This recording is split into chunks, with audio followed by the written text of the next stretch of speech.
Let's have a Bible study about the mind.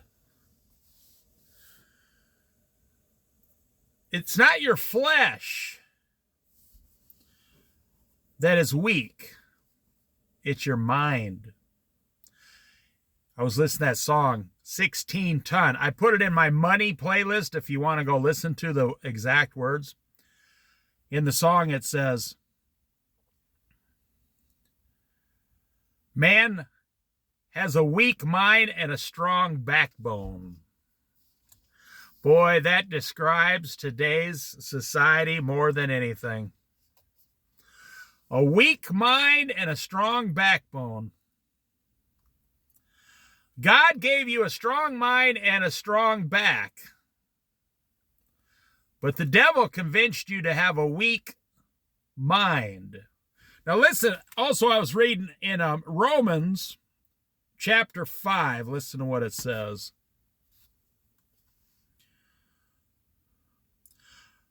Not only in faith that we glory. This is verse 3, chapter 5, Romans. Not only so, but we glory in our sufferings because we know that suffering produces perseverance. Perseverance, character, and produces character, and character produces hope.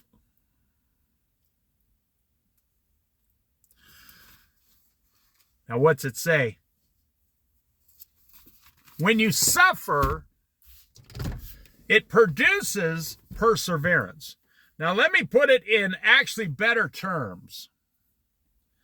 And I'm not changing the words of the Bible. I'm just saying I'm going to put it in a way everyone can understand. When you suffer, you are forced. You are forced to persevere. You don't have a choice. You see, when you're comfortable and you got a coffee in your hand and a big old fat donut, one of those big cream-filled, Boston cream, the nice cream, the chocolate on the top with the sprinkles. You are comfortable. You don't persevere for anything. Now, let me hit you with another truth that everybody knows on this earth. The more you persevere, move forward, the more successful you are during your lifetime. I believe that's what, I could be wrong, but that's what Chief Dan George said in the movie Josie Wells, the outlaw Josie Wells. He's talking to Josie Wells, the Indian chief. His actual name is Chief Dan George. And he was telling Josie Wells in the movie, when the president so-and-so came down here, he told us, endeavor to persevere. Endeavor to persevere.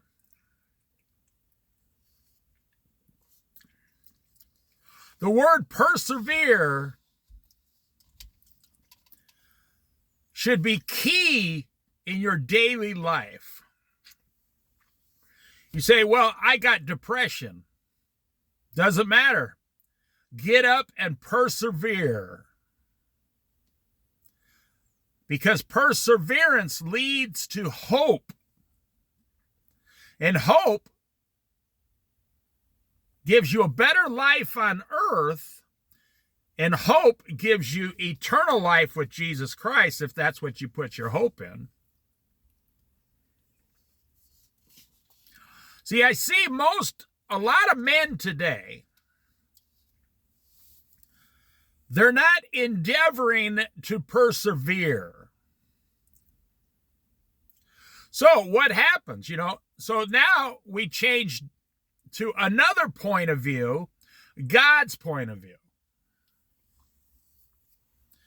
And God says, well, he looks down at the laziness, because what happens when you're not persevering every day? You become lazy. You become comfortable. I know a guy who delivers things around town here.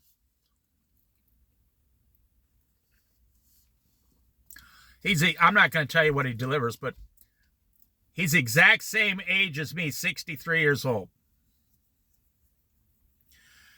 And last year, he lost 100 pounds.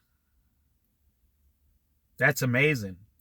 But the product he's been delivering, he's been doing it 23 years now.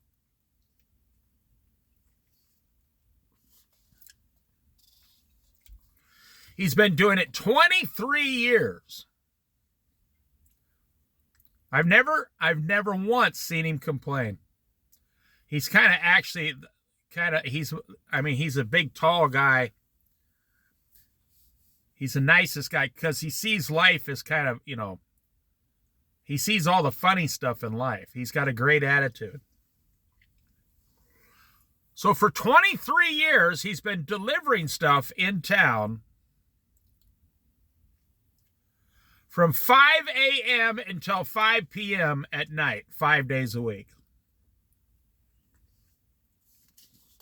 And I've seen him do it on Saturday if they run out of what he delivers. He's not a beer salesman. Let's just say he's a beer salesman, but he's not a beer salesman.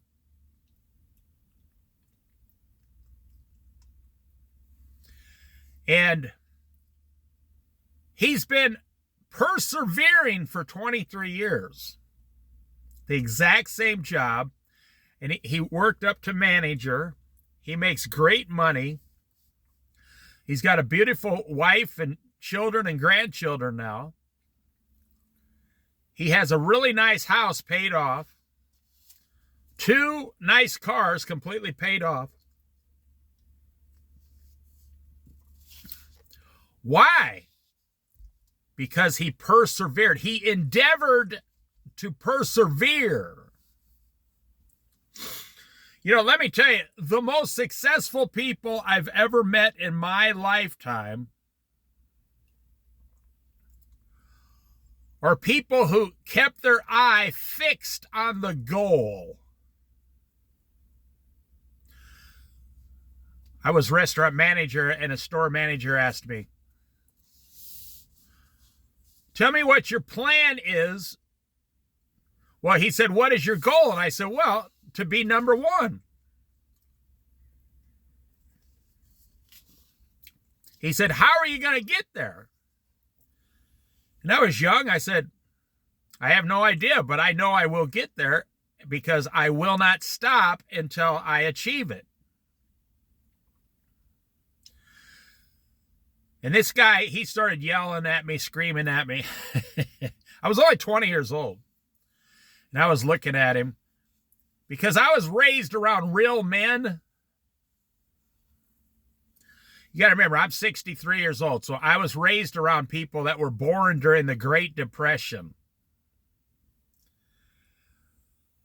And I was raised around my grandpa, who was born in 1895.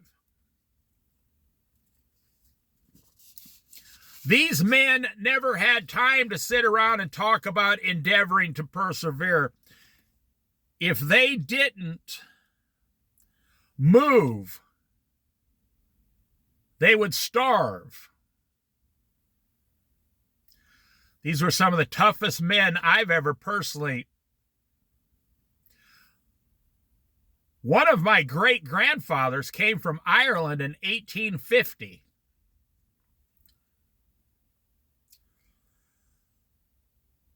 He came from Ireland by himself as a late teenager on a boat that took 3 months to get here.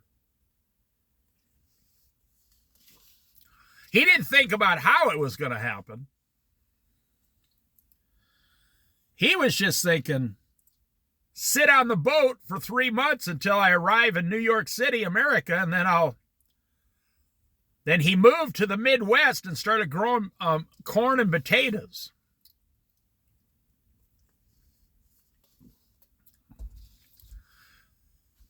So you got these young guys today. Their parents are millennials. Like your parents are 45 years old and you're 20 years old, and you've never really been given an example of perseverance, endeavoring to persevere. You've never seen it in your family. Now, I'm not blaming anyone, just listen. Because your parents grew up on Pac-Man. Your parents grew up with the first video games. Your parents grew up, with Chuck E. Cheese. They grew up easy, soft. Most 45-year-olds have never split, 25 pickup loads with an axe. And, you listen to this, well, of course I've never split 25 pickup loads with an axe. But I have. My dad has. My grandfather had no choice. He probably split, 300 pickup loads with an axe. My great-grandfather didn't even have an axe. Think about it. That sounds like a horrible life to me. I'm not bragging it up. I'm telling you the difference. So those guys, you see, so God looks down at my great-grandfather in 1850, and he sees my grandfather just kind of suffering. So I would believe that God would not pour more suffering on him in 1850 because he's already suffering, yet he's persevering.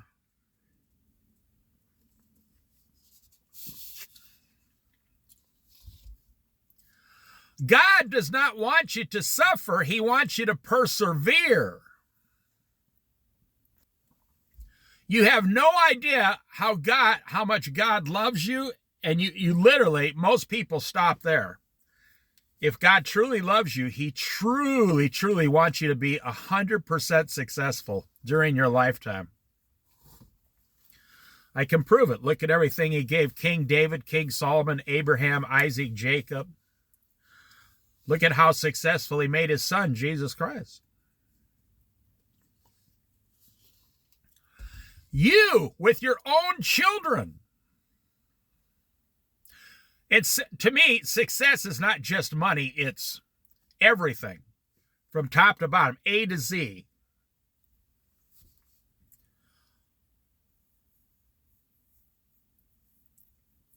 I met a guy today, asked me why I'm not working. I said, I'm retired on Social Security. He looked at me and says, you're too young, you're too good a shape. He was trying to give me a job. I said, I appreciate that, and I smiled. I said, I'm enjoying life. I'm doing other things. And I didn't tell him this, but I'm persevering in other areas. It doesn't have to be about money.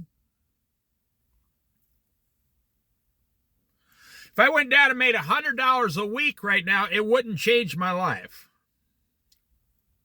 Now, if something happens, in the world, then I'll go get a job.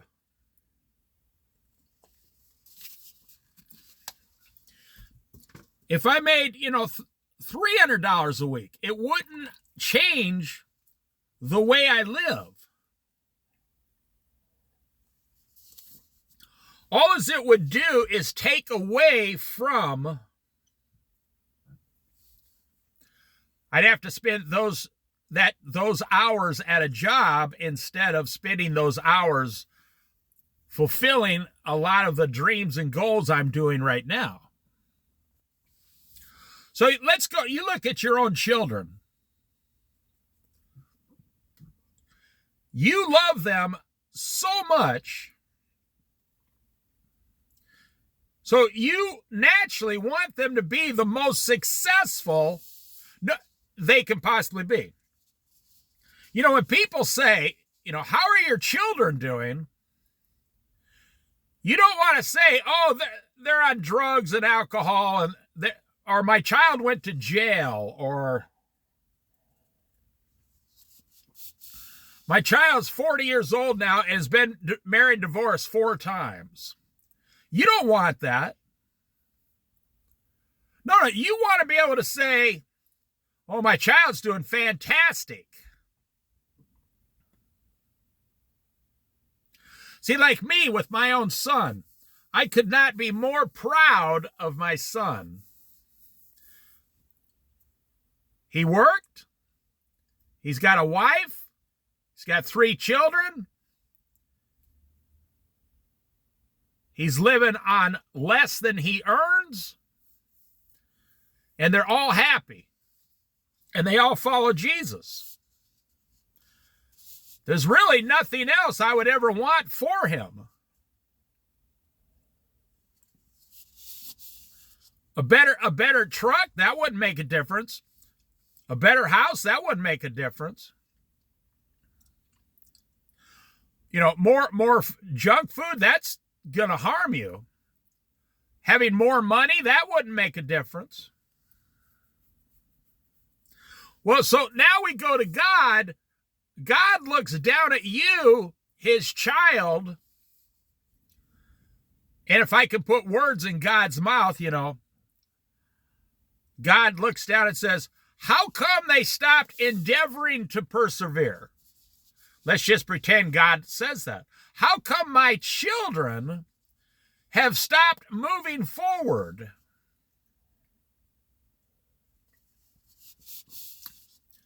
Well, what do the children say? You only have one of 2 responses. I can't go forward because I'm suffering. And what does God say? God says, well, you can't stay here.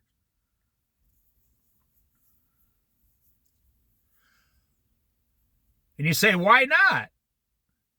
And God says, because I'm going to turn the heat up on the stove. and you won't want to be sitting where you're going to want to get up and start moving. Or you're going to get your behind all hot and burn up. And the second response is, and this is the one God hates the most, I don't want to do it because I'm too comfortable where I'm at right now.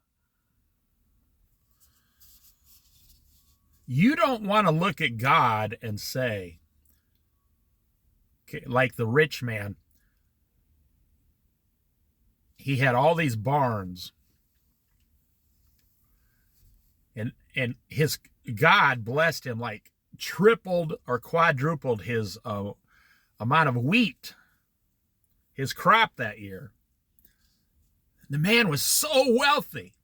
He was probably 60 years old, like me. And he's sitting there going, oh, this is the ultimate situation I've ever been in before.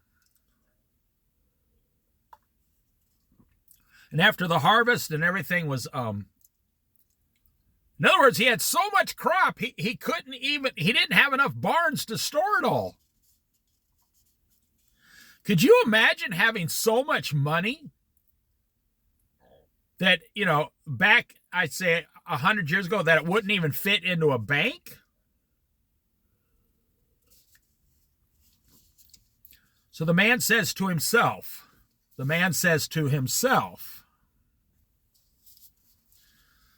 he says, I'll tell you what I'm going to do, self. I'm going to tear down all my old barns and build new ones. And I'm so wealthy, I'm going to lay around and take it easy. It's in the Bible. Look it up. I'm going to lay around and take it easy for the next few years.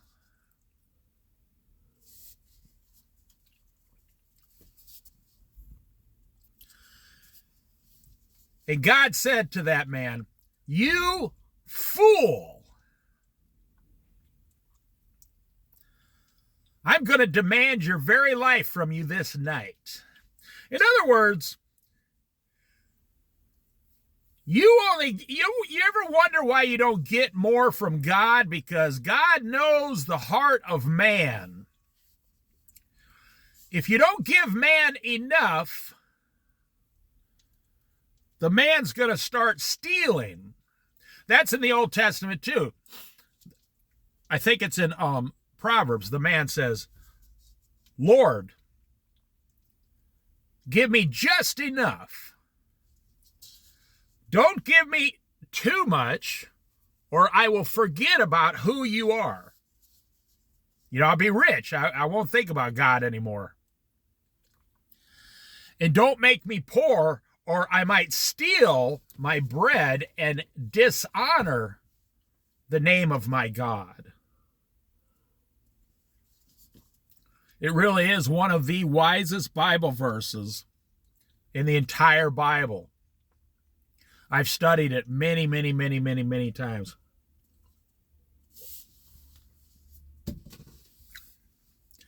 You know how you give your child $10 for their birthday and everything works out perfect.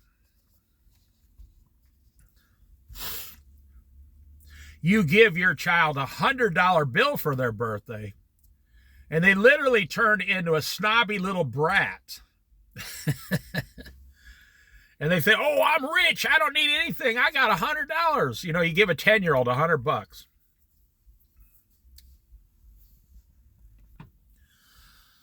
I remember when I was an adult and I was married.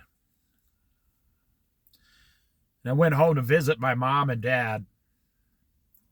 I lived in the same town as them, but I went out there to visit on like a Saturday night. Give the parents a little thrill. At least that's what I told myself. And I got there and my mom says, "Oh, you're here just in time." I said, "Time for what?" She said, "Could you take the garbage out for your dear old mother?" Now, we had to take the garbage out. We lived in the country, so we had to take it out to a garbage wire thing where we burned our own garbage.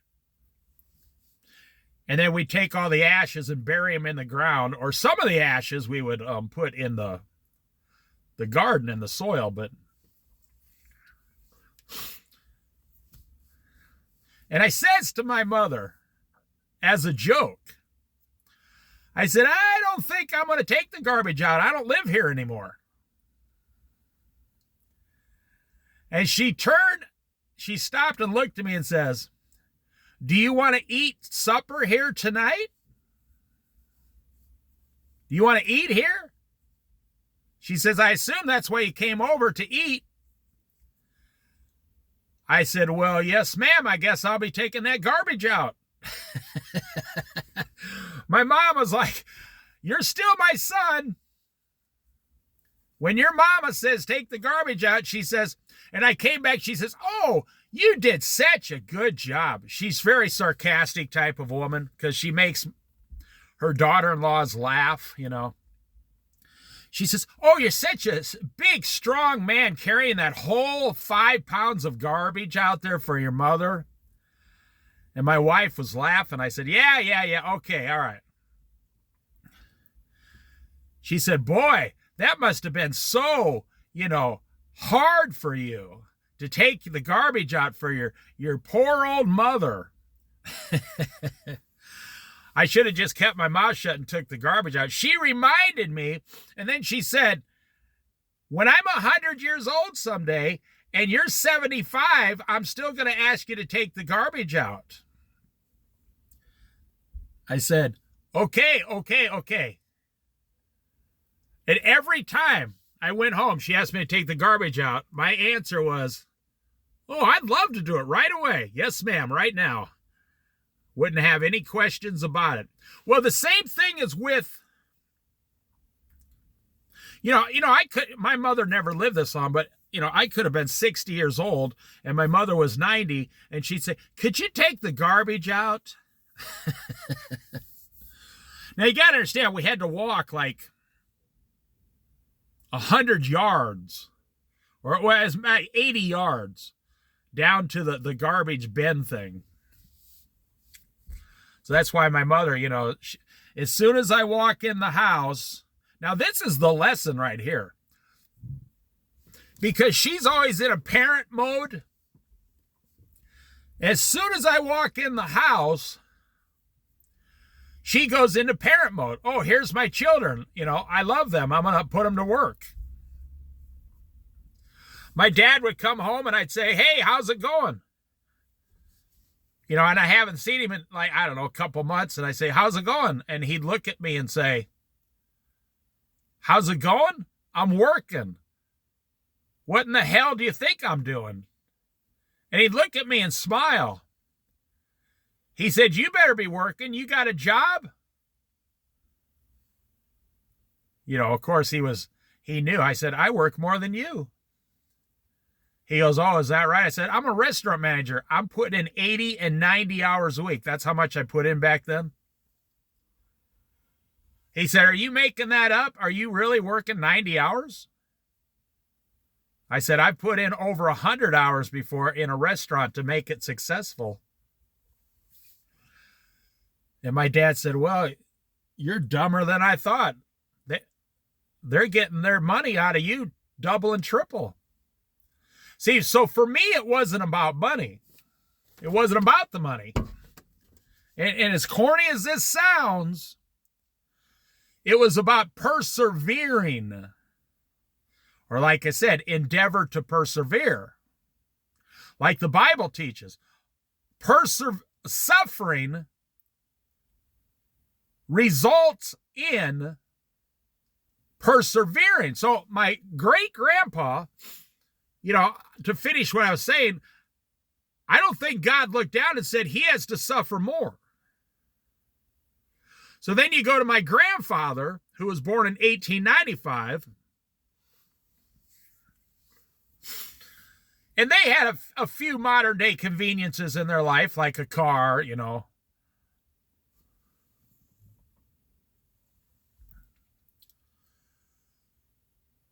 I don't even think that, well, they didn't have a dryer. They might have had a washing machine later on. There was no microwave, no cell phone. When they were alive, you didn't even have an answering machine. They had nothing. They had a little, 13, 15-inch black and white TV.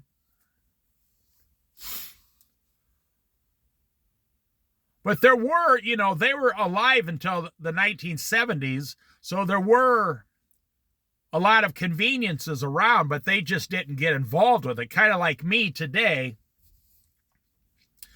People are always asking me, "What's your email?" You need to get an account set up online. You need to, I haven't owned a TV in 23 years. In case you never listen to any of my videos. I haven't watched TV in 23 years. So people are like, "How come you don't have a TV?" Which is funny. I was way ahead of my time on the getting rid of the TV thing. Because now about 50% of the guys I see my age, they do not own a TV. I said to a couple guys the other day, last month or whatever, I told them I don't own a TV. They said, "Yeah, we don't either." I said, "What do you guys do?" They said, "Read a book." They don't want to watch TV. They said there's nothing on but junk. They don't want to pay for cable. One thing that's gotten rid of TVs in household is the cost of cable, Netflix, Disney Channel. And a lot of the people I live around are poor. I mean, literally. They live on disability, or they live on $1,200 a month, Social Security, or, I laugh when I see these people call into these these nationwide financial talk shows for help. Me and my husband make $250,000 a year, and we're in debt and we can't survive. Yeah. Oh my gosh. How stupid can someone be? Some of my neighbors live on $13,000 a year. You know, like I've told people before, I live on, less than $25,000 a year,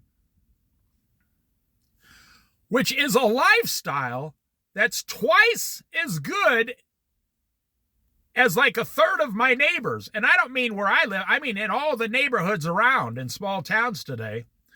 Everybody's on disability. Everybody's on food stamps. Everybody has like a 15-hour-a-week job.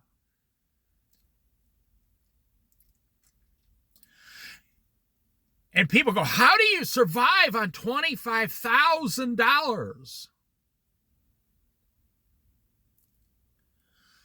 No house payment, no car payment, no credit card payments, 100% debt-free. I cook all my meals at home. Now, how did I get to that point?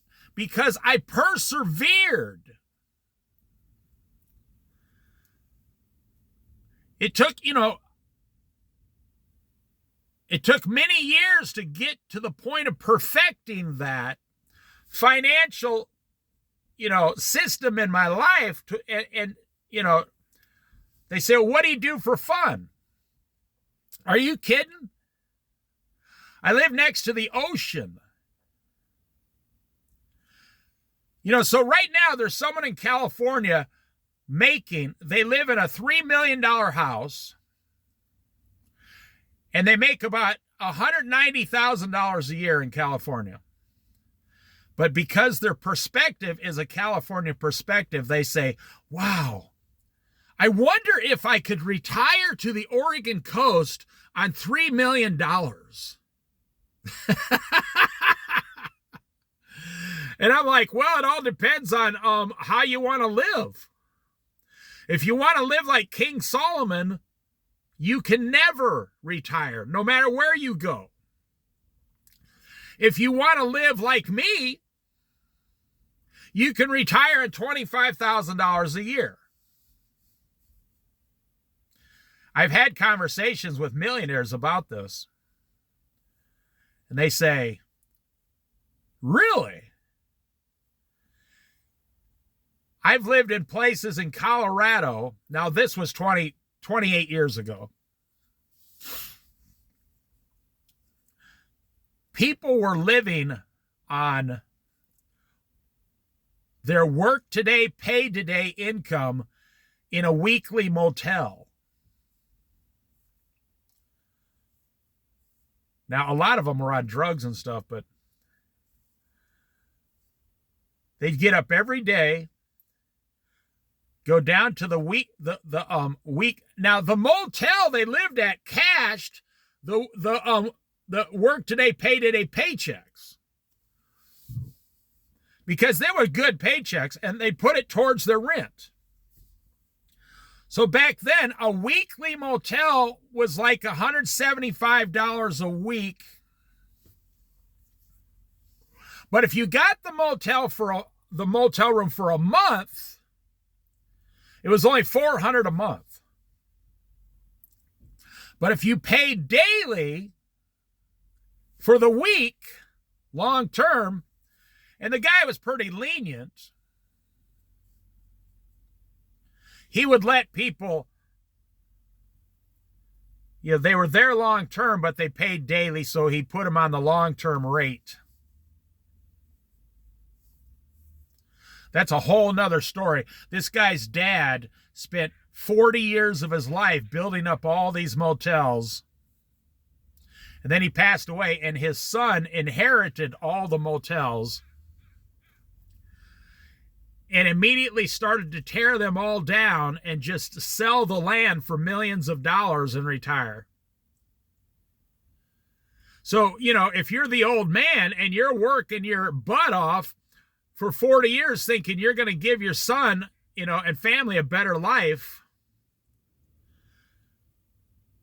because you are endeavoring to persevere, your son or daughter's going to come along and they are going to endeavor to sell everything so they can sit around the pool every afternoon and take it easy. So these people,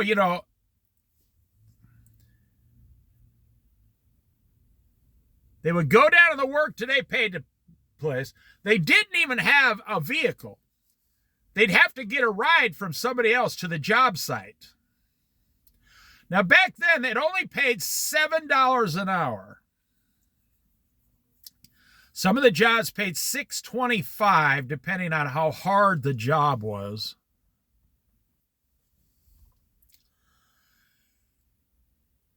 So you'd sit around down there like at 6 a.m. for an hour. They'd say, okay, we got a job. And this was back during the construction boom in America. They had so many available construction site jobs available. Now, I only went there like 1 day a week for a while. That's how I know about this world. I was just doing it for a little extra money on the side. And I had a vehicle and everything. And I would go, that's how I knew about this neighborhood and all these people. I'd go down there and because I had a station wagon, I could take 5 guys to the job site with me.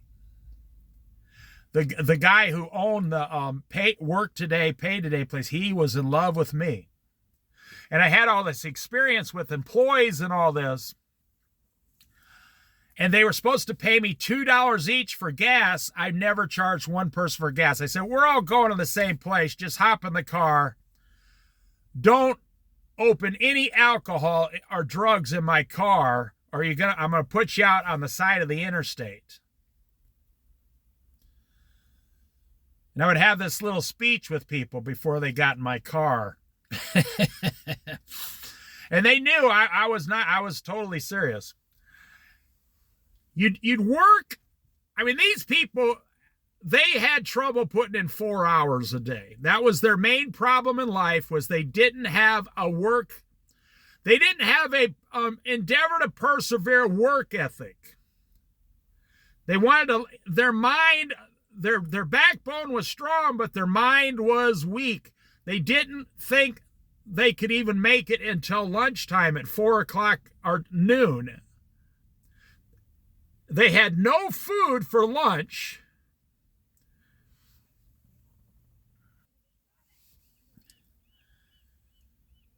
And I'd be out there eating a peanut butter and jelly sandwich.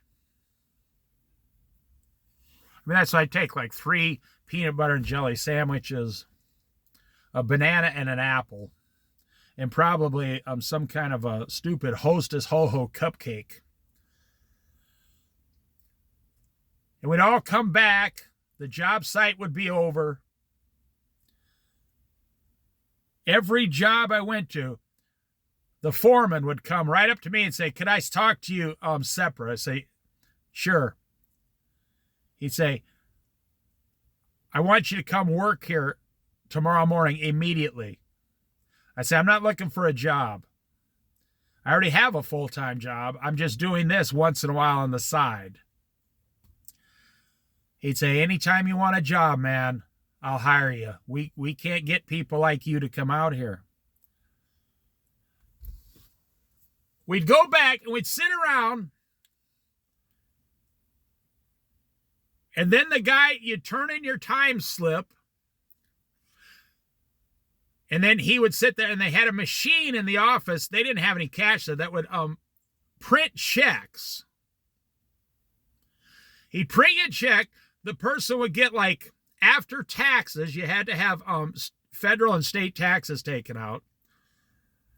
So 8 times 6 is like $48. So if you were lucky, you got about $45. And you'd go back, and your rent, Your rent was $25 a day, 7 days a week. Now, these guys had a huge problem because there was no work on Saturday and Sunday. Boy, I'll tell you, living like this is just nuts and crazy.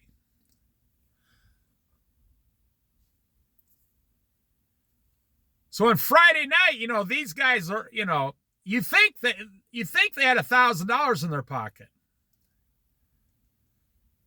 They got like $12 in their pocket.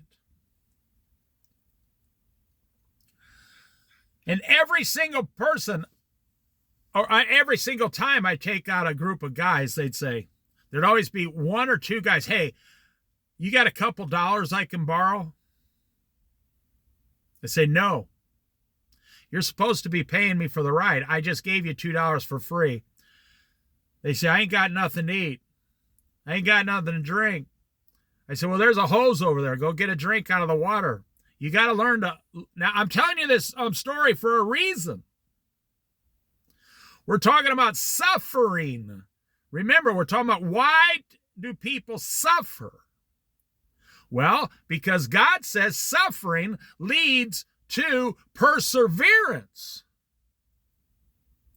Or, I think God skips over punishing a lot of people just to see how long they will suffer with themselves before they wake up and say, why am I suffering like this every day? It's like the prodigal son. God was not punishing the prodigal son, in my opinion. The prodigal son caused by his own hand all of this suffering in his life. The prodigal son left with a lot of money, a lot of goods. He was a rich, spoiled little kid. But because of his high on the hog living, a wise man, takes, listen, old farm wisdom, because I grew up in the farming community in the Midwest. You get a hog. Don't ever give your kids a hog because it becomes their pet. And, you're going to have to get the bacon out of the hog one way or another. But, if your kids are in love with the hog, now you got a very expensive pet that eats you out of house and home. But the fool eats all his hog like in 1 month. But a wise man cuts up his hog and freezes the meat for the next year. Makes the hog last a whole year. Well, the prodigal son was not the wise prodigal son. He was the foolish prodigal son. That's the whole meaning. So these guys, they'd have 6 times 8 is like, so they have $45. Their rent is $25. They would literally have $20. Now you got to understand, this was like 28 years ago. So things were way cheaper back then. And they had no car insurance, no gas. They might have had a girlfriend or a wife that just sits there all day long waiting for them. Now, the best situation you could be in back then was you had a girlfriend and she worked at the Work Today pay. It's really crazy. She worked, I'm telling you about the economy of poor people and how it works. She would also go down to the Work Today, Paid Today place, because I've had that seen that happen a lot. So instead of getting $45, they both got a check and got $90 for 1 day's work. 28 years ago was a lot of money. And those people, they were poor as dirt, but, because they had double check, because they both worked, they were very full of pride and we're better than everyone else, and on and on and on, even though they were drinking the same beer, smoking the same drugs, smoking the same cigarettes, living in the same exact motel. Well, you come up to 2025, and people are starting again to live together just for economics, just for financial reasons. You got a single guy, and then, I had a friend here a few years ago. He went through, I'm not making this up, he went through 6 different girlfriends. Oh, I'm laughing, but it's not funny. He was a Christian, but he was single and stupid. He went through, and this was when he was like 38 and 40 years old. He went through 6 different girlfriends just to get his rent paid for like 4 years. And it always ended badly.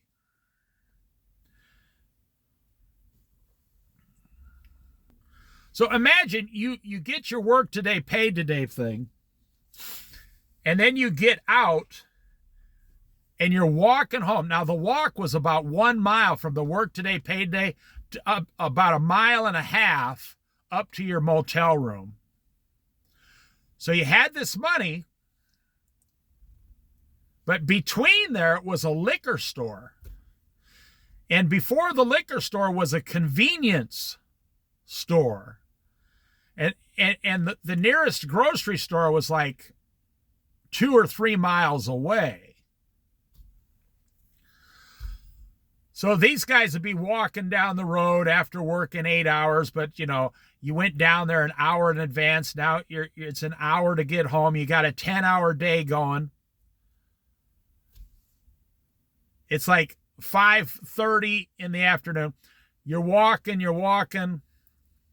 And most of these guys didn't have money from the day before, so they couldn't stop. But a lot of guys, they'd cash the check. The guy would give them their extra $21.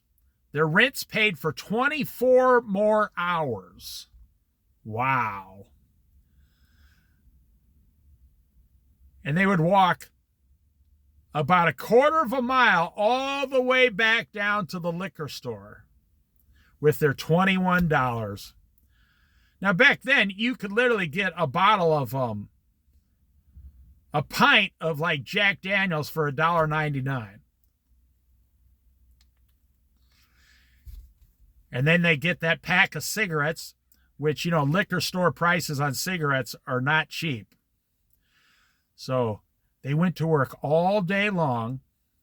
And then if they didn't have any food, they'd walk the other 1/4 mile down to the convenience store. The worst thing they ever put in that neighborhood was like one of the first Burger Kings that went in that particular neighborhood. And I'm telling you, it just took everybody's paycheck and just sucked it right out. That's what they do in every poor neighborhood in America. All the ghettos, everything. There's gas station food, convenience stores. Why do you think you go into 7-Eleven, the 24-hour grocery store? It's always lined up with hot dogs and unhealthy burritos and unhealthy corn dogs. And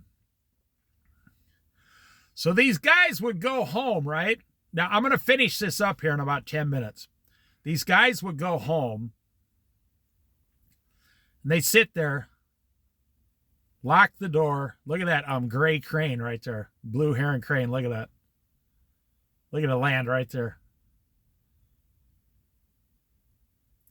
You think about wildlife. Wildlife never stops persevering, moving forward. Or if wildlife knows the way God made it, if they stop, something will eat them. So they always have this incentive. I think that's why, in my opinion, why God made the lion, to keep all the other animals moving along. I bet you've never thought of that before. God made the lion to keep all the other animals moving forward. There's only like two or three animals that aren't afraid of a lion. And one is the elephant. There's nothing more dangerous than a big, huge bull elephant, like 25-year-old bull elephant with big, huge tusks. There's nothing stronger than that. And then the hippopotamus and the rhinoceros is not afraid of a lion. They will mow a lion down like a freight train. So to finish up here, these guys would go home and they'd sit there and they'd spend like $4 at, a pack of cigarettes and a fifth of whiskey. $4. Then they'd spend $3 or $5 at the convenience store. So there's $9. And these guys would literally have about $11 or $10 or $9 left on to their name. They'd sit there and then, the drug salesman would go around knocking on the door. Knock on the door, knock on the door. Hey man, how's it going? For $10 I could get you high. And the guy's like, oh, then he'd cuss. Okay, F it. I only got $8. It's like, all right, I'll sell you the drugs for $8. And they start the process at 5 a.m. They'd have to wake up, hit that cold shower, walk almost a mile and a half down to the work today, pay today place by 6 o'clock in the morning, and sign their name on the sheet and start the whole process over 7 days a week, 7 days a week, 7 days a week. And if you just make one mistake, if you just make one single mistake, so for example, like, how did they pay their rent on Saturday and Sunday? Man, it's a whole nother world. So they'd have to start saving their extra money about Wednesday. They'd have to try to pay double on Friday for Saturday, Friday night and Saturday night. You see these guys are doing fine, and then all of a sudden they're living outside. I tell these guys, why don't you just go over to the Burger King? Because even back then, it was hard finding help. They pay $7 an hour, and you can just sit there, have a nice meal, and come back home and get a regular apartment. There were apartments in the neighborhood for $450 a month. Well, because they crave cigarettes, they crave alcohol, they crave some drugs.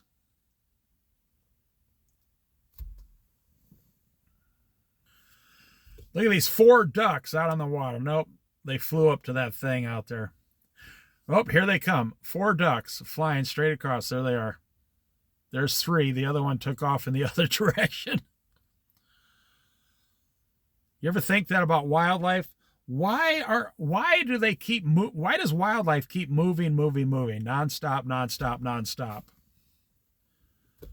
Because that's the way God put it in the animals to persevere so they don't get eaten.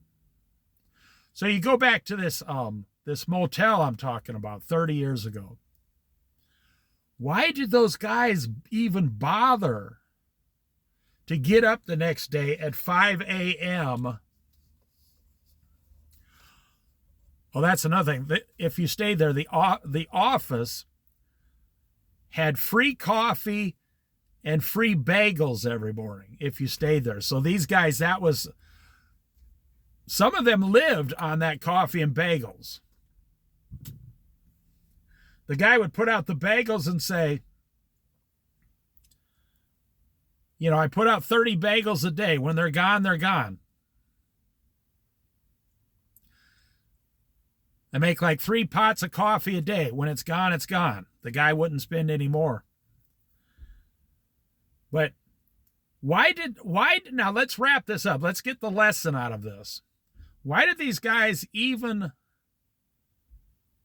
bother to get up at 5 a.m.? Because they didn't have a choice. They had no choice. They were hung over, drugged over, if there's such a thing, waking up after taking drugs the next night. I've never taken drugs. I don't know what it's like. But I have drank alcohol. They were broke. Okay, you ever think about hunger, being hungry? Why did God make hunger? Now, I don't have any proof of this, but I don't think there was any hunger in the Garden of Eden with Adam and Eve. They had everything they wanted. I don't think their stomachs were growling. Now, I don't know, but after, that's something to me that probably came after. I mean, it doesn't matter one way or another, not from a biblical standpoint or point of view. But I think when they sinned and God put them out of the garden and said, you will now sweat for your food, that's when hunger came along, sweat, pain, misery, suffering. I mean, you don't think that Adam and Eve, they were growing crops and they had a bad year on their crops? Of course they did. They probably suffered greatly. Why? They suffered by their own hand of sin. They sinned, so the punishment is suffering. The punishment for sin is suffering. If you do not get your sins forgiven through Jesus Christ, you will suffer in hell for all eternity. That's the punishment that comes with sin. That's something that the devil lied about. He knew as soon as you sin, he knew God was going to punish them. Because the devil had already been punished. The devil came against God in heaven and was already cast to the earth. So the devil said, if you cast me to the earth, then I'm going to go and try to destroy your creation of man, Adam and Eve. I'm going to try to destroy you, what you created. The devil doesn't give a damn about you as a man or a woman or a child. The devil doesn't care about you. The devil hates you, hates your guts. The devil is only using you if you allow him. Jesus said, resist the devil and he will flee from you. Jesus said, do not give the devil a foothold into your life. I know it sounds funny, but I used to be a Fuller brush salesman for a very short time, and I couldn't do it for like 2 or 3 weeks. The old Fuller brush salesman, you go door to door selling brushes to little old ladies to clean their house. They were some of the best brushes in the world. And the guy that was training me, he'd been doing it for 20 years. He was very wealthy. This was during the he was doing it during the 60s and 70s. He bought one of the franchises on the Fuller brush, and he went door to door. I mean, this guy made like $100,000 a year in the 60s and 70s selling brushes. He said, you need to buy yourself some hard tipped shoes. I said, why? He says, well, you'll find out. He said, just follow me around. He'd knock on someone's door. It says, do not give the devil a foothold. And he'd say, yes, ma'am, my name's so-and-so, and I'm your local Fuller brush salesman, and I'm here today to give you a great offer and come in and show you and clean part of your house. And every time, 100% of the time, the old lady would say, oh, no, thank you. And they go to close the door, and he would step forward with his left foot and put it in between the door, so she couldn't close the door. I've never seen that before. I was just a young guy. Like, wow, this guy's rude. That's why I couldn't do it. I couldn't be rude to old ladies. We'd be in the old lady's house cleaning, and she'd say, boy, I really like these brushes. And, the Bible says, do not give the devil a foothold in your life. Well, I would say, do not give the Fuller brush salesman a foothold into your life. So there was this old lady once, he put his foot in her door. Now, he wasn't ripping them off. It was a fantastic product. And it was just more expensive than, say, the Kmart. You could go buy almost the same thing at Kmart. And he put his foot in this old lady's door, and she didn't even close the door. She opened the door and said, excuse me. She said his name, like Bob. Excuse me, Bob. We've just met. But if you don't take your foot out of my door, I'm going to go get my meat cleaver and chop your toes off. And Bob, the guy, he was 60 years old. He was retiring. He was trying to sell me his business. He was trying to find someone to sell the business to. He pulls his foot back and said, yes, ma'am, you have a great day. This lady was in complete... She was so calm. I said, man, I really like that lady. And he laughed. He says, all right, let's go to the next house. You would go down a block, and you would knock on every single door. You'd never, ever skip a door. And this guy, by the time we went like 3 blocks down the road, the guy made $300. In 1984, he made $300 in about 2 hours. So let's wrap this up. What did the Bible say? Suffering, Romans chapter 5, verse 3. Suffering leads to perseverance.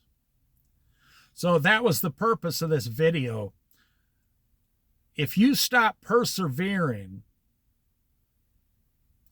then God, in my opinion, is going to turn the heat up on the suffering.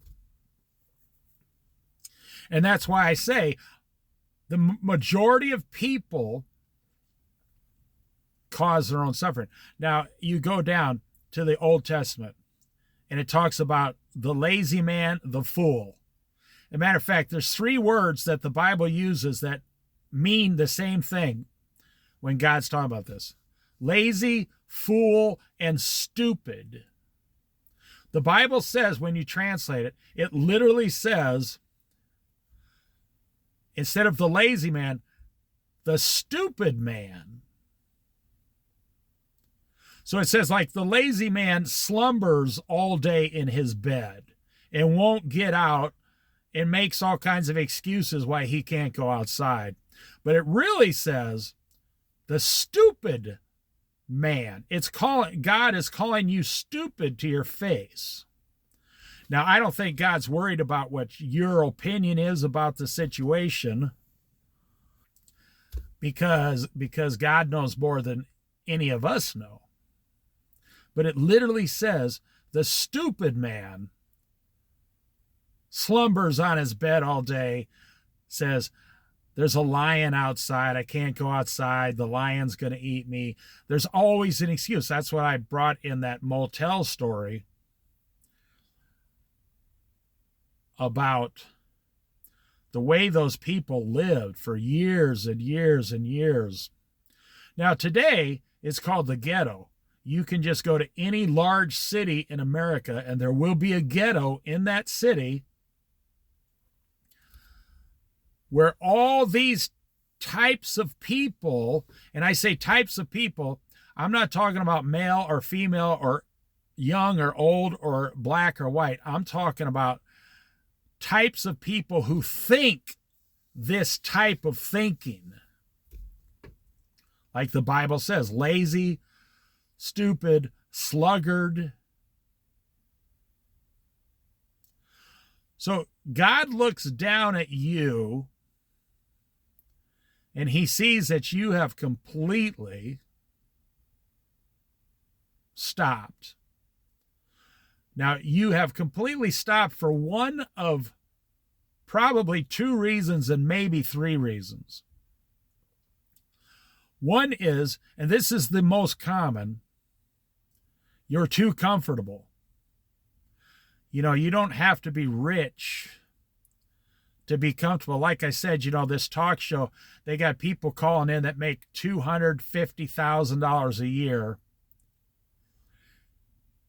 And somehow they owe $1 million.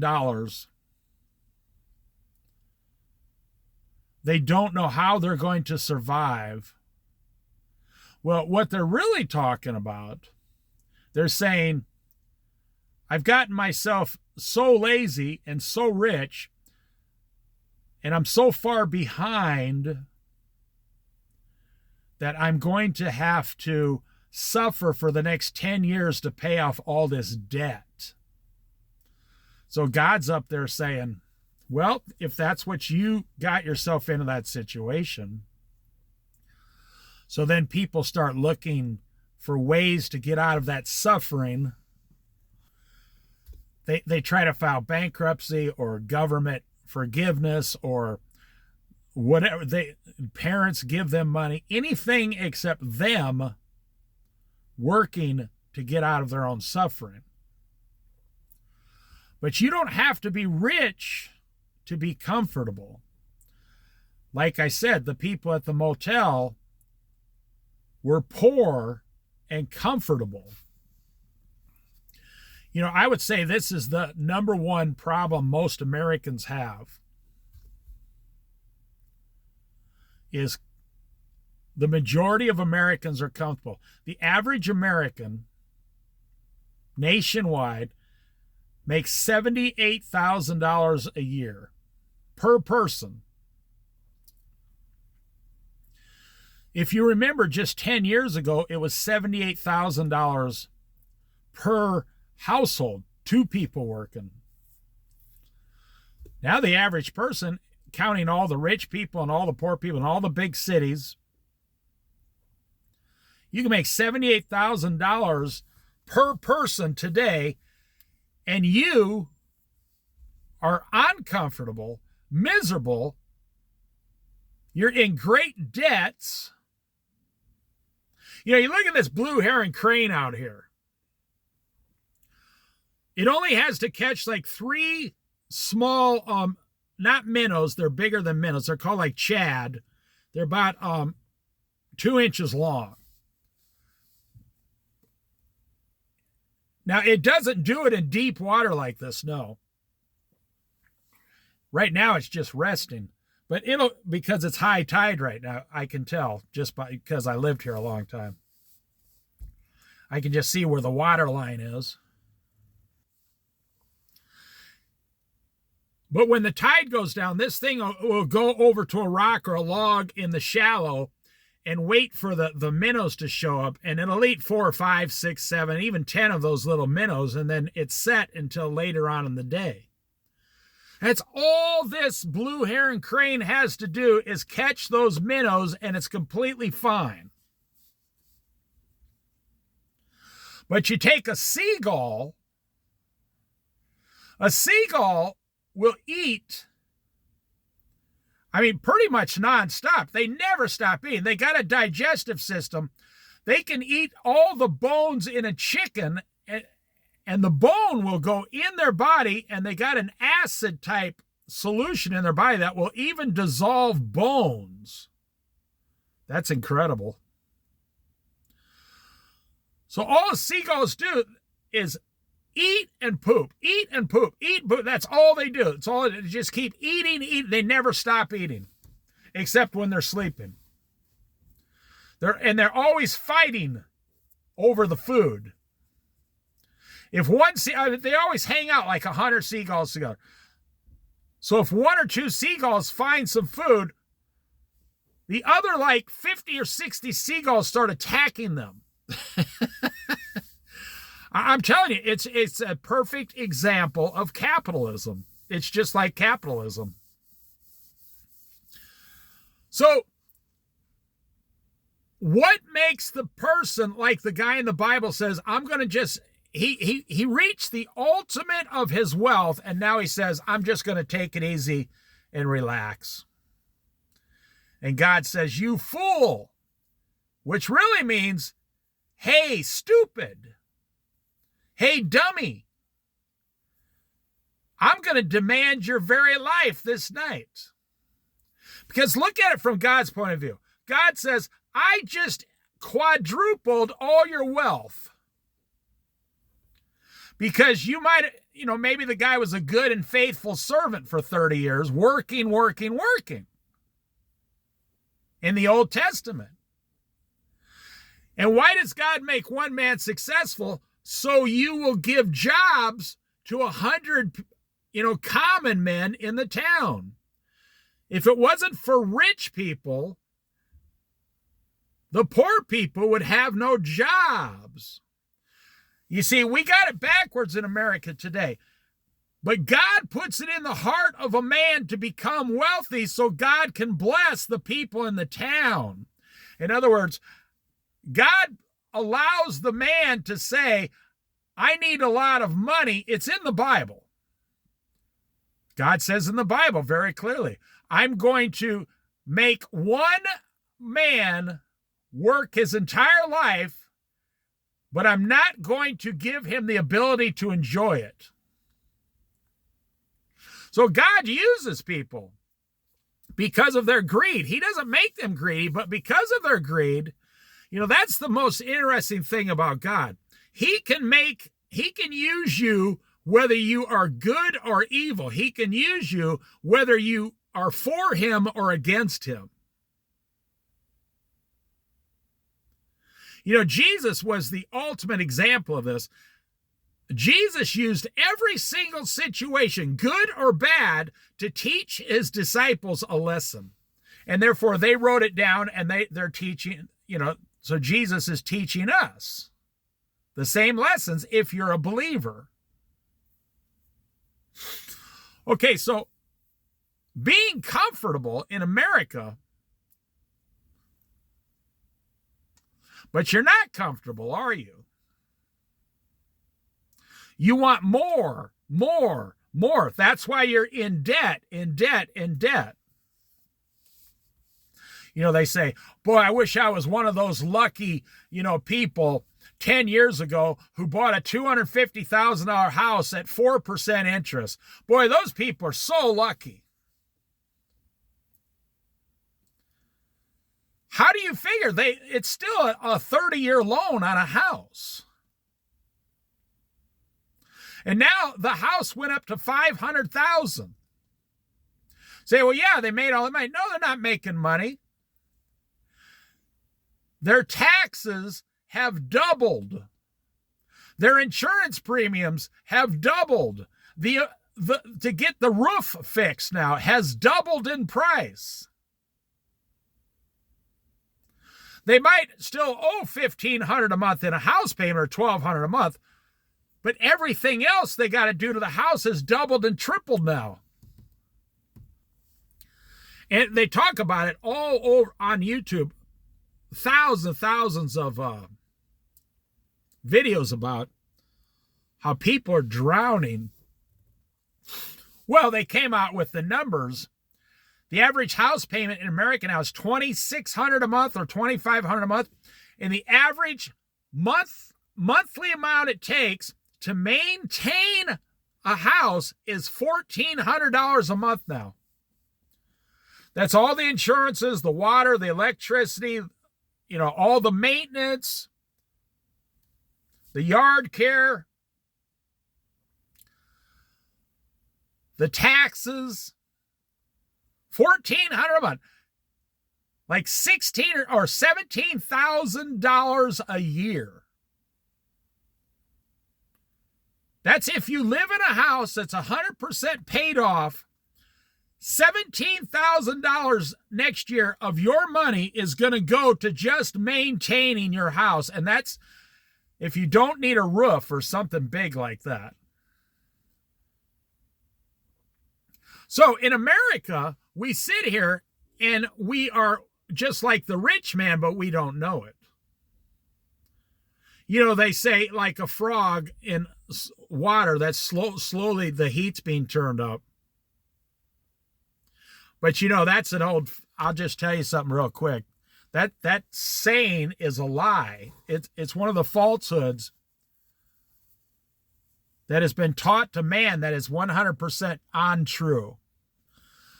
The old saying goes, the frog will, as long as the water only goes up 1 degree, every couple minutes, the frog will sit there until he boils to death.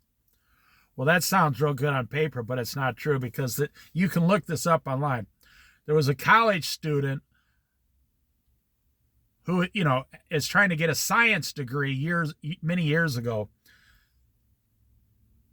So he went out and got like 50 frogs, 10 different kinds of frogs, and he did the experiment and put each frog one at a time in the water and started turning up the heat and regulated it and everything. And 100% of the frogs jumped out of the water when it got too hot. Not one frog was damaged. When it got, the guy said like 106 degrees or something, they immediately jumped out. They swim over to the edge of the thing and jump out. Or frogs have those web feet they can just push against the water. They jump right out of the water every single time. There wasn't one single frog that stayed in the water until it was boiled to death because it was comfortable. That is one of the biggest falsehoods known to man. But I don't make those kind of videos. You can make, because most of the stuff on earth today is false outside of the Bible. It's just worldly wisdom that's not even true. So let's wrap this up now. Endeavor to persevere. Why do you persevere? Why? Why do you persevere?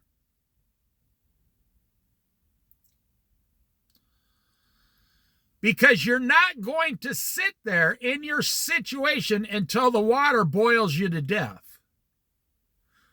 That's why it's another false story. They say, oh, well, people will just sit there until they're boiled to death. No, you won't. I've seen people in, the daily, weekly motels. Why don't they just sit there? Well, they can't, or they'll be kicked out. And they like that bed. They like that carpeting underneath their feet. They like that shower. And these places had little kitchenettes in them. They liked the refrigerator to put their beer in.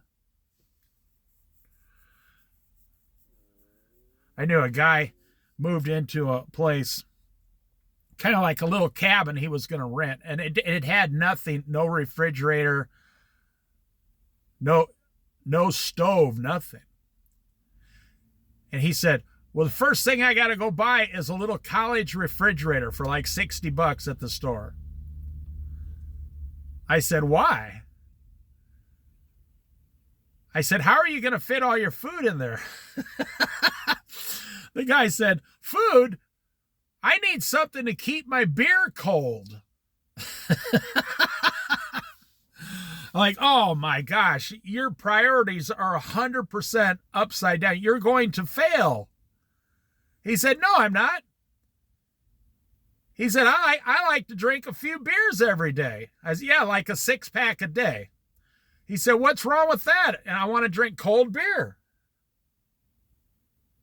I said, all right, well, good luck to you. We're friends, but I mean, if that's your goal in life, if you're that worried about how cold your beer is, you're probably not going to go too far with the rest of your life. Because you're comfortable. You are comfortable. See, the guys at the weekly motel, they were just comfortable enough, but they couldn't stop or they would be outside with nothing. Now, I've seen that too, to where these guys, they would have to leave the motel for like 3 days, live outside until they came and got a hold of themselves in 72 hours and worked a couple days to then come back. You know, now that I'm thinking about it, I knew one guy for a short time, he could never make that rent because he didn't work. He could never make that rent on Saturday and Sunday.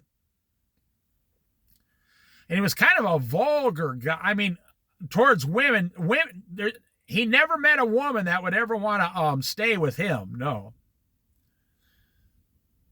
He wasn't weird or not. He was just the kind of guy just turned women off. So every Saturday and Sunday night, he would have to sleep down by the river in a small little tent until he could go back to work on Monday morning. Because he didn't have enough money because of his lifestyle. So that's what I'm saying. You know, you can be comfortable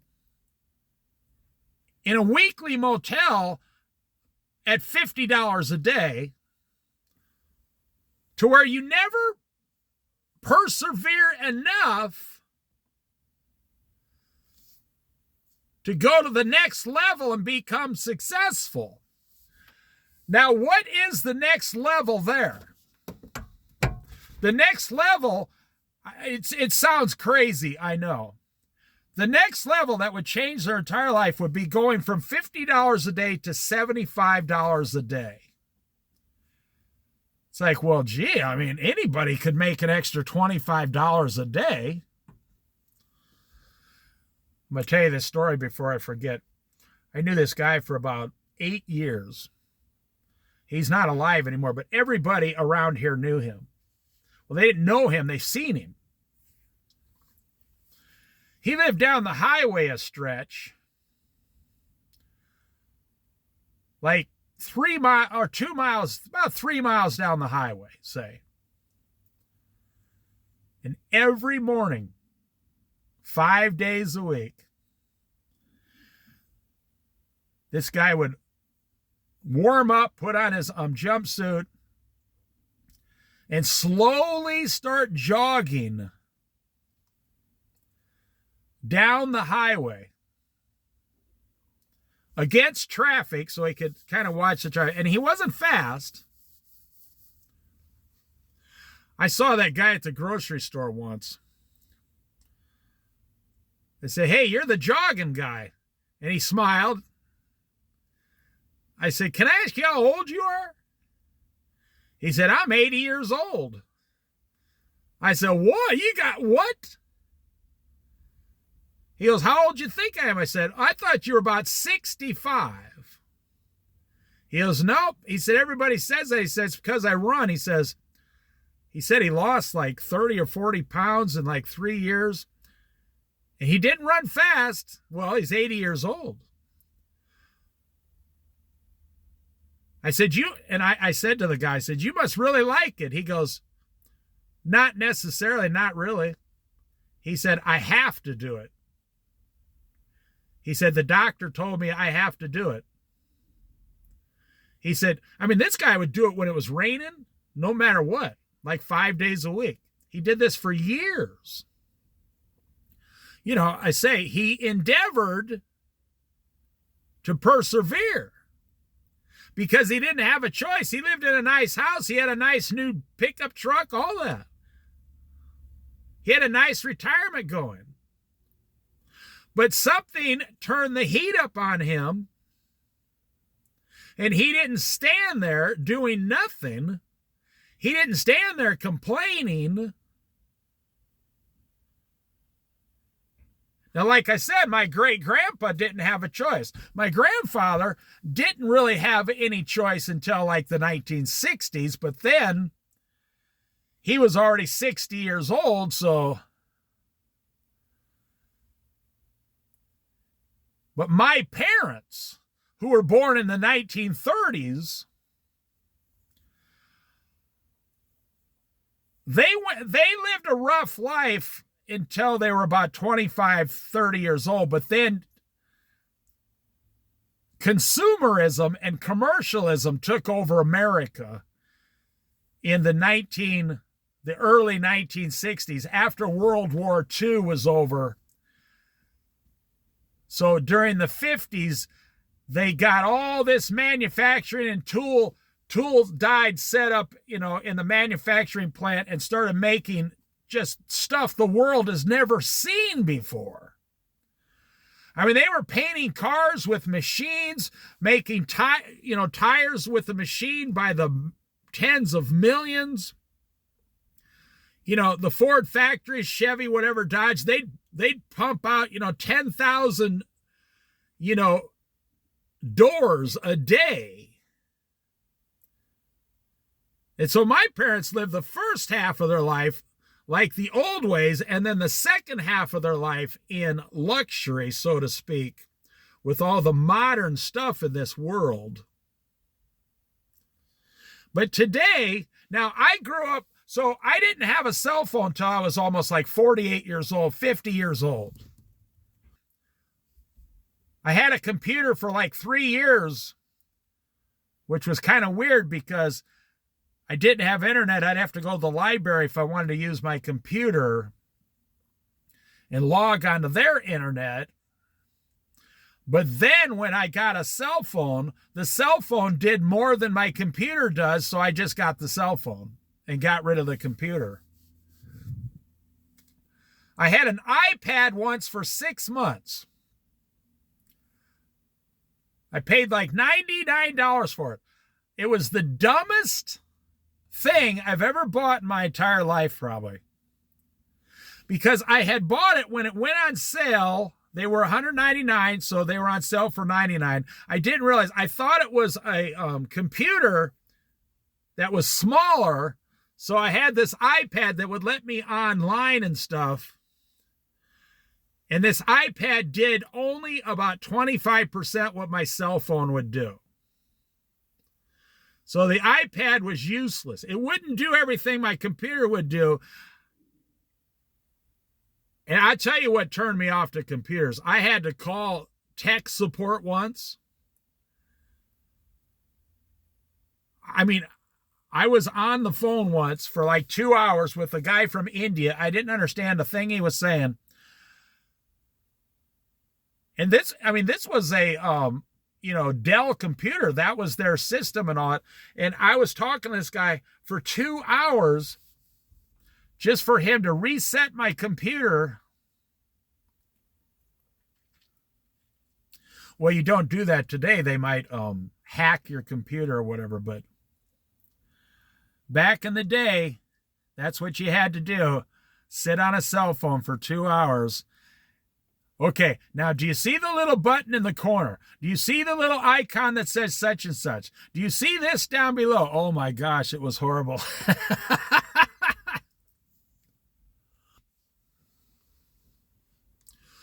So the first reason is you're comfortable. That's the problem with most Americans. That's why a guy can go out and make $78,000. The wife can go out and make $78,000. You got $150,000 a year. And you're complaining that you're suffering. There is no such thing. You go down and buy a $120,000, Duramax pickup truck. And you're complaining because you're suffering with $1,400 a month payments. You go down today and buy a $480,000 house, and you're complaining because the payments are too high, because of the interest rate. You go down and buy boats, motorcycles, ATVs, sandrails, $25,000 camping trailers, and then you complain that you're suffering. Instead of enduring, endeavoring to persevere.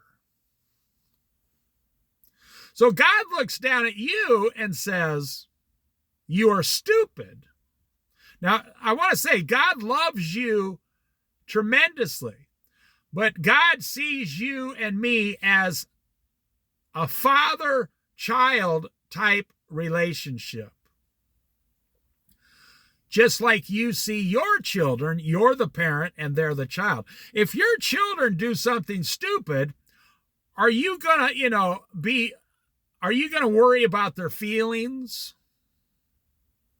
No, you're going to pull your children aside and say, let me tell you, you just did something really stupid. You're going to be the first one to tell them how stupid they're acting. Because if you don't tell them, the world is going to devour them.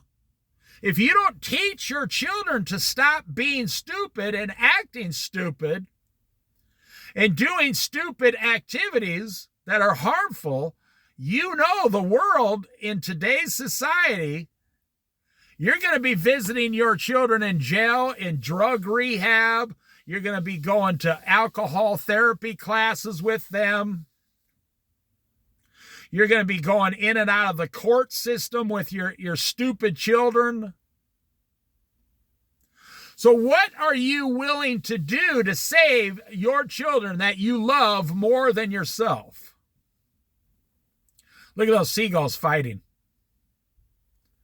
All it did, the one seagull, all it did was land, and the other seagull came and dive bombed it, just like, hey, get out of here. This is my territory. There might be food here later on today, so I don't want you around here in case there's any food around here. There's no food here now, but I don't want you around in case someone drops, a piece of bread outside or something. Well, I'm going to have to wrap this up. I didn't think it'd go this long. But I'm not even going to put this up until like next year. So you're comfortable. Okay, what's the next one? You're suffering by your own hand. Now, like I said, I know people who live in daily motels back in the day who are suffering. Look at this beautiful boat. They're living in daily motels suffering. But I also know you can't make this up. You can't make this stuff up. I know people who make $500,000 a year who are suffering because their expenses are about $550,000 a year. Wow. You make $500,000 a year and you can't find your happy spot. Now that's something we could talk about for a couple minutes here. Why can't you be happy on $500,000 a year? If I ever made $500,000 a year, I would work 1 year and be retired for life. I would live on $25,000. I'd pay the tax $75,000. I'd put $400,000 in the bank. And at 10% interest, you could live on $40,000 a year the rest of your life. But why can't you do it? Because for some reason, $500,000 a year has not made you happy. Why can't people who make $100,000 a year do it? Because for some reason, it's the same thing. It doesn't matter how much the money is. It's not an issue of flesh. It's not an issue of money. It's an issue of the heart. Your heart tells your flesh. You see, that's what we started this. 16 ton, Anna, what do you get? Another day older and deeper in debt. St. Peter, don't you call me now? For I owe my soul to the company store, which the company store back then was debt. You know, these guys would work all the way out in the middle of nowhere, and they'd live there in little shacks, and they had a company store, and the company, they might give you an extra dollar a day back then, but they would raise the price of the food in the company store triple. So they got all the workers' money back. It's like an old, Clint Eastwood Western in these old-fashioned, like, gold towns. You know, these guys, yeah, sure, they found during the 1850s gold rush in California. They found a lot of gold. But this is a true story, you can look it up. But if you wanted to go into town and get a beer, it was like $10 a beer.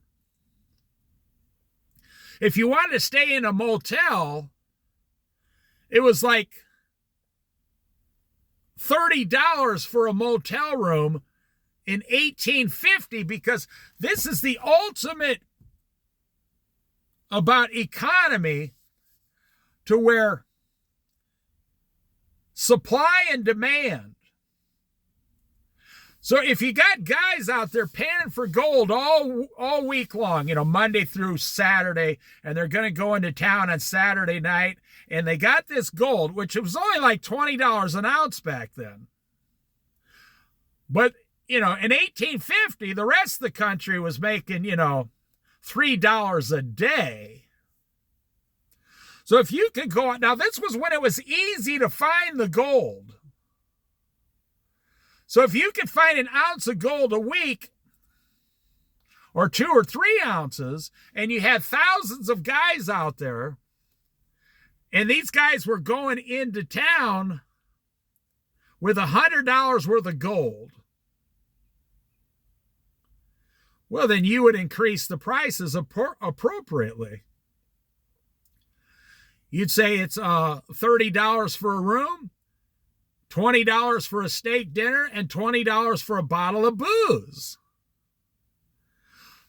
So now you come up to the year 2000, in the weekly motel, they say, we're making $50 a day, and we go on into town, and so the town says, okay, we're going to charge you $25 for the hotel, $5 for the booze, the cigarettes. You see what's going on? $10 a day for 2 meals. The guys finding all that gold in 1850 were broke.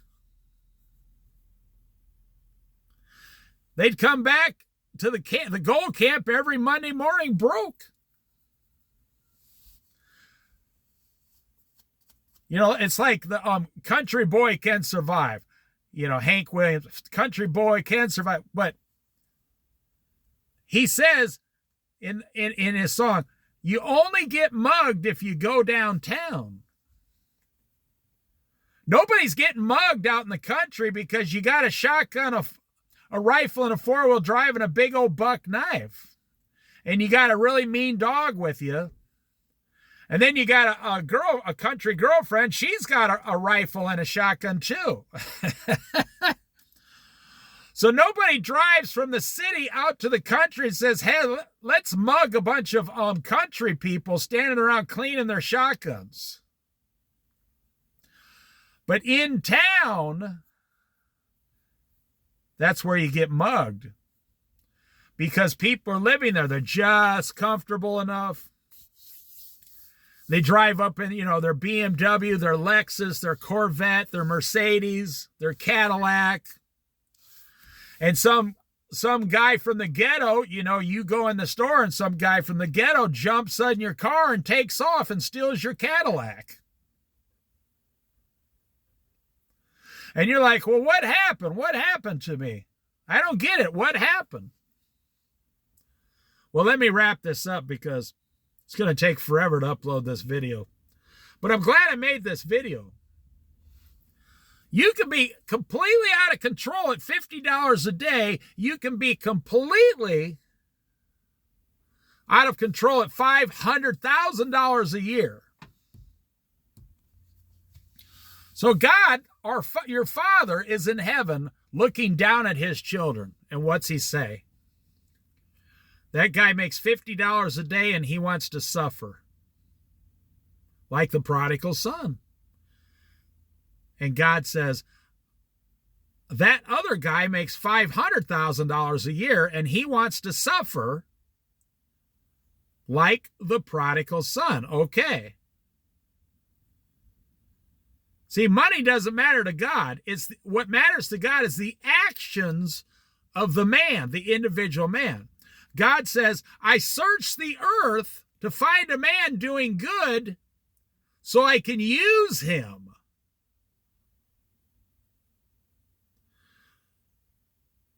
You know, the reason this is in the Bible also, the reason you want more money is so when you get the money, you can spend it on yourself. So God does not allow you to get more money. And if you do find a way to get more money, he does not allow you to enjoy it. I know a lot of millionaires. It's not hard to come up with $1 million in today's society, economic, financial. It's just math. 1 + 1 + 1. I mean, anybody can become a millionaire in 30 years in real estate. Anybody can do it. But the deal is, you're going to be working 70 hours a week for the next 40 years. So you might end up with $5 million when you're 65 years old, but you never enjoyed the last 40 years of your life. No enjoyment whatsoever. And what does the Bible teach in Ecclesiastes? Well, it's actually in many places. Enjoy the work of your hands and enjoy your family and enjoy your food and drink. That's something Jesus really knew how to do. He knew how to walk into someone's house, sit down, put his feet up, on some little rug or something, and just sit there and enjoy the food and drink they put in front of him and just teach the people and enjoy the company of the people. Why? How was he able to do that? Because Jesus lived on about 10% what you live on today. And he was happy. Now, this is a whole nother video, but happiness never comes from money, ever. Happiness is an issue of the heart, the soul. You can only be happy with money if you are already happy. You can only be happy with the boat you put in the water here to catch a fish if you are already happy. And that's what's crazy. People think I'm going to be happy if I buy a $100,000 truck. No, if you're not happy before you buy the truck, you're not going to be happy once you buy the truck. In fact, you'll be more miserable. And I know this from personal experience. There is nothing better than being 100% debt-free. You have family, friends. You have a great relationship with your Father in heaven, God the Father, Jesus, God the Son, and God the Holy Spirit. You have a great relationship. You pray every day. You read your Bible every day. Your family loves you. You have friends you have a few close friends. And you live on about 60% what you bring in every year. So there's no pressure financially. And instead of buying a $25 steak I buy the $6 steak. And I only eat it twice a month. I actually knew a guy. I don't even know how the guy survived, actually. He would have breakfast, and 7 nights a week, he had a big, huge, fat beef steak with 1 baked potato, sour cream and onion, 3 beers, and about 5 shots of whiskey every night, 7 days a week. Again, this was back in Colorado 30 years ago. I mean, the guy was obviously an alcoholic, but even back then, he had a specialty job. He lived alone. He was single. He had a specialty job. He made like $33 an hour 30 years ago. And he'd come home from work, and he had no car, nothing. The grocery store was right across the street from his job, well, a couple blocks away. He'd get off work, walk in, pick up a steak, a baked potato, a 6-pack of beer, a pint of whiskey, cheap old whiskey, and go out to the bus stop, come home 2 miles, walk in, start his frying pan, throw the steak down, put the baked potato in a microwave.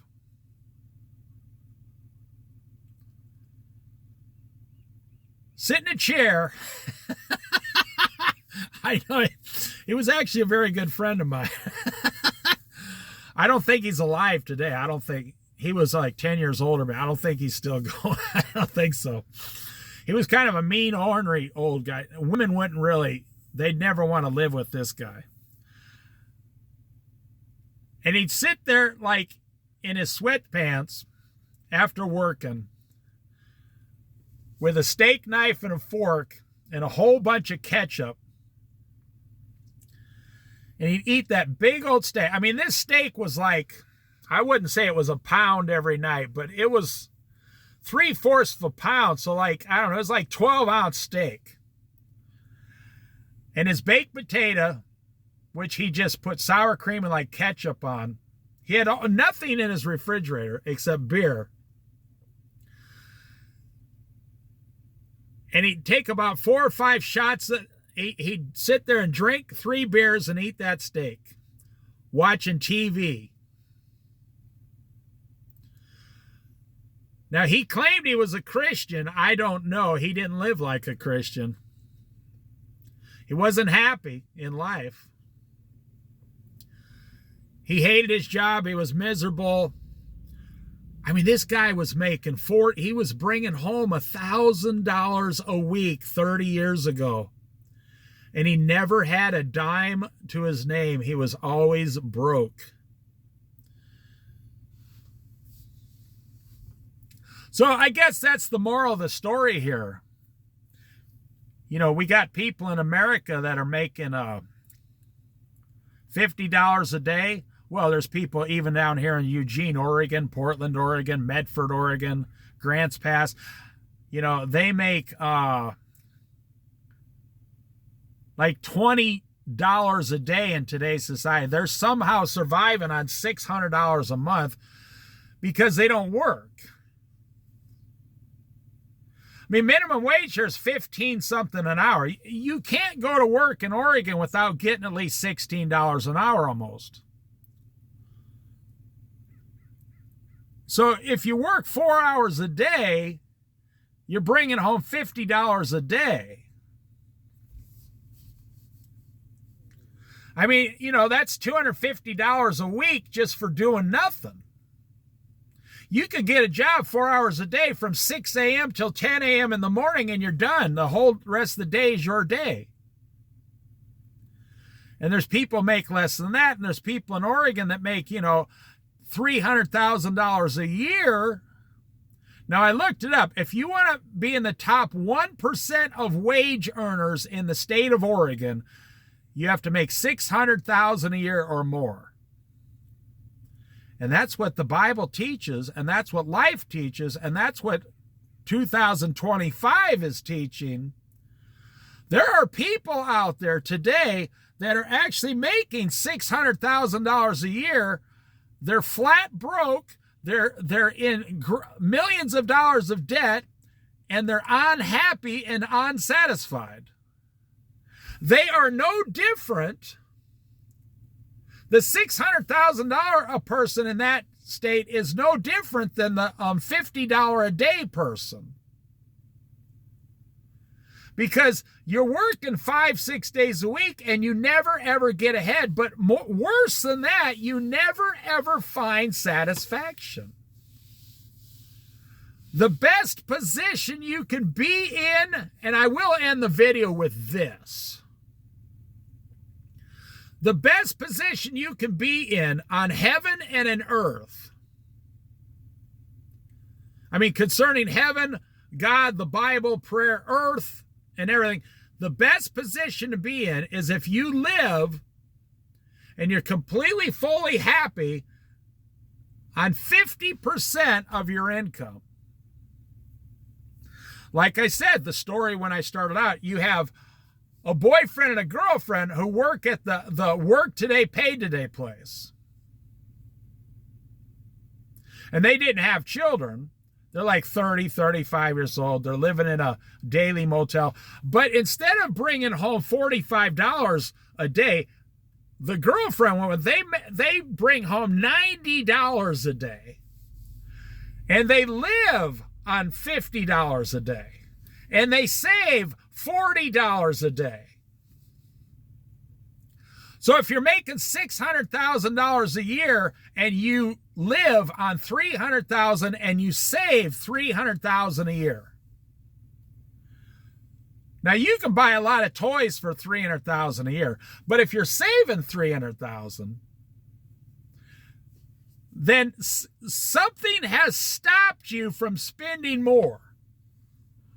You said, I'm 100% happy right here. I don't need anything else. Like when I was a kid, I had a pellet gun, a BB gun, a bow and arrows, a buck knife, and a few little like things I collected in my room, and I was happy. 100% happy. Was completely satisfied. So every time I got after that, I could save. Well, I'm pretty much the same as an adult, you know. And I'm not bragging. If I'm bragging, it's because of Jesus Christ. Jesus Christ has shown me over my lifetime how to be 10 times happier than anyone else on less than half what anyone else spends.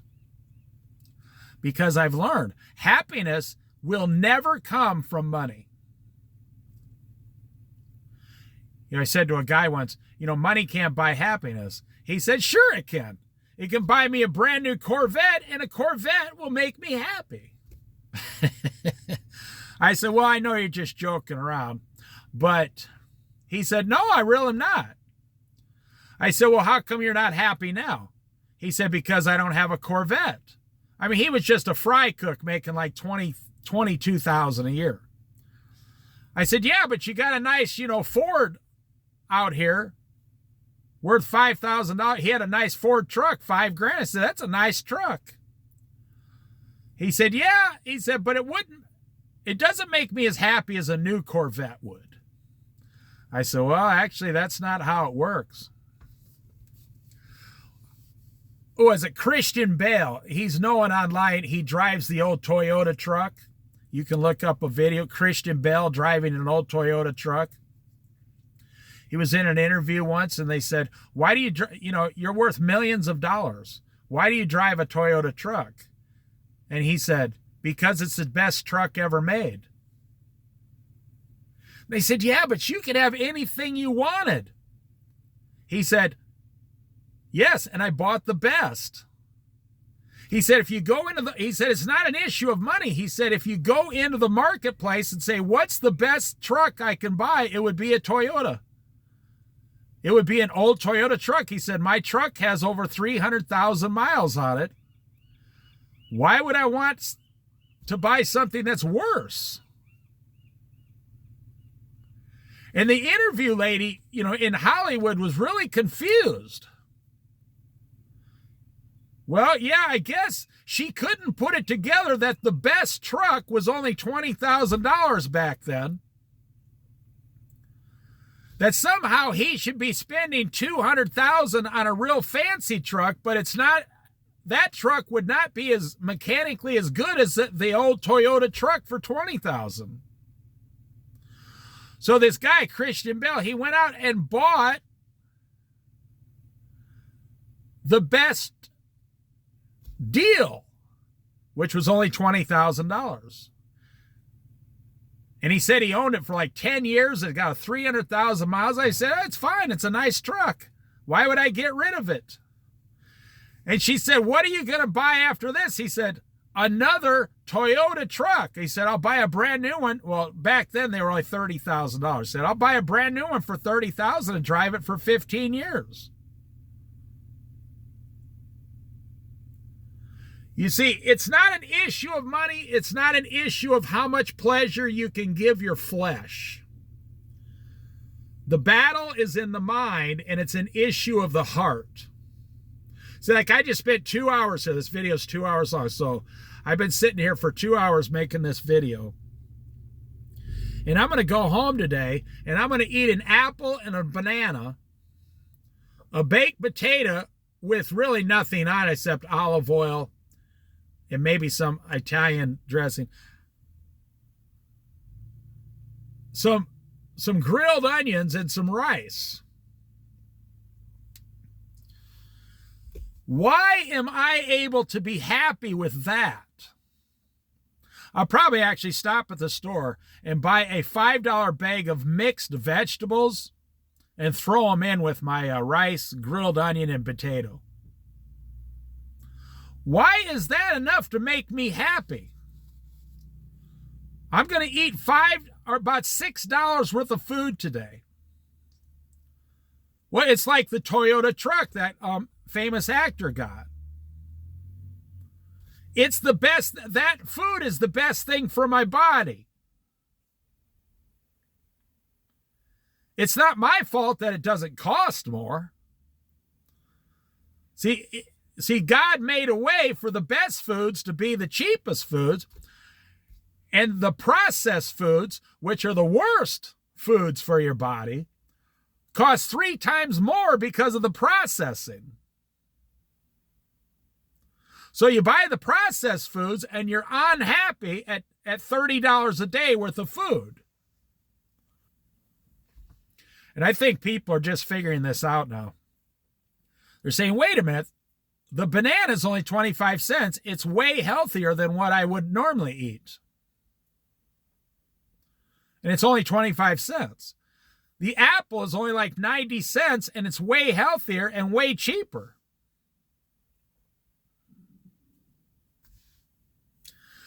Well, that's about all I got to say. I mean, I don't really have anything else to say. Endeavor to persevere. So why are you suffering? That was the thing of the video. You're suffering for 2 reasons. One is by your own hand, and one is because God is allowing suffering into your life so you will persevere. Because I can tell you, one thing God hates, one of his probably top 10 things he hates, is when his children, to put it in a funny way, when they refuse to do the work. They refuse to take out the garbage. They refuse to clean their room. They refuse to throw the dirty laundry in the laundry basket. They refuse to put the dishes in the sink. When your children at your house just all of a sudden, they, you know how 14-year-olds are and 15-year-old boys, they all of a sudden think they're adults. There's nothing better than when a 15-year-old, my son did this to me. My son announced to me at around 15 years old, I'm a man now. It still makes me laugh. I can still see his face. He's 15 years old. And he says, this was 30 years ago. He says, I'm a man now. Well, it's funny because 5 years later or 4 years later, he went into the United States Army, the military. After 9/11, he went into the military. And he went into the military, I'm a man now. And 24 hours later, he realized he wasn't a man. The drill sergeants were explaining it to him. My son told me he got off the bus and they screw with your mind for the first 24 hours. They have you run from one building to the next, sitting around staring at each other, and then the drill sergeants would come in as a team and stare at you and point at certain people in the groups and talk amongst themselves, making fun of you. He said he thought that was crazy, but then he realized they were just trying to psych everybody out. And then the very next morning, everybody woke up at 3 a.m. to screaming, yelling, loud noises, banging. And he spent the next 6 weeks running and trying to get food to eat. And my son came out of the Army, out of boot camp. And I said, okay, son, let me tell you, I can officially say you are now a man. Now you understand what it is to be a man. You just made it 12 weeks through boot camp. He said, yeah, I get it now. He said, I am a man now.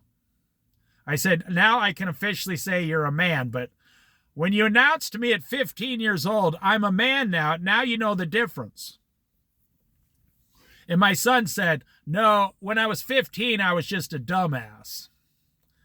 He said, after being screamed at for 12 weeks by drill sergeants, now I'm a man. And then they sent him to Iraq for like 5 months, and by the grace of God, nothing happened to him, and he came back and got out of the Army like most people did. But that's what I'm saying. So you sit here real quick. You sit here and you tell God, I'm a man. I've done enough. Now, I'm not picking on my son. I love my son. I probably did the same thing to my dad. Announced to him at, 14 years old, I'm a man now. And my dad probably told me I'm nothing but a snot-nosed dumbass. Doesn't know what he's talking about. But I acknowledged my son was a man when he got out of boot camp. My dad never acknowledged I was a man till I was like 40 years old. He just had trouble in his mind because of the way, he was born right after the Great Depression. Well, in the middle of the Great Depression, but he was too young to remember it. But he was the youngest, so he had 5 older brothers that were all born during, they were like teenagers in the Great Depression on the farm. So God looks at you and you're trying to tell God, I'm a man, I'm a woman now. I make $50,000 a year. I make $78,000 a year, the average American life. And you look at God and say, I'm going to take it easy now. Like the guy building the barns. I'm going to take it easy and relax because I'm a man now. I got a big truck payment. I'm a man now. We just remodeled our kitchen. I'm a man now. I'm a woman now. I'm a Christian. Well, that's not what Christianity is about. You're searching for happiness where happiness cannot be found. And then when you retire, when you die, your kids are going to sell everything. And they're going to get like $300,000 when you die. And they're going to claim, I got $300,000 now. I'm a man now. I don't need to listen to God anymore. Think about that. You're actually when you die, your children are 55 years old and they get all your money. You're actually doing them a disservice. You're contributing more to their laziness. But they have to answer to God also. So you're going to help your children by giving them $250,000 that they never once worked for. You're going to turn them into total lazy sluggards, bums, and stupid people at age 55 years old. I mean, it's just human nature. If you give a 55-year-old $250,000, they're going to start slacking off. 95% of them will become lazier. Only about 5% will know what to do with the money, which is, that's your child that already is doing right in life. Well, I'll leave it there, but I guess, that's why people have stopped persevering in this world. And that's why you're suffering, because you've stopped persevering. And you think, no, I don't know what I'm talking about. You think that you persevere every day. I will end it with this because I want you to remember this. You're persevering in your suffering. Don't you understand? That may be the wisest thing you hear this month. You are persevering, yes, but you're persevering in your stupidity, your laziness, your sluggardness. You're persevering in your suffering. Let's say you make $75,000 a year. You're suffering because you're not happy with $75,000 a year. So if you learned how to be happy on $45,000 a year, you could save $30,000 a year and your whole life would get better. Because now you got a ton. If you do that for 10 years, now you got $300,000 in the bank plus, interest. But what it really is, you've trained yourself to be completely happy and content on $45,000, so you're fine. And now you're debt free and you don't owe all this debt and you're completely happy.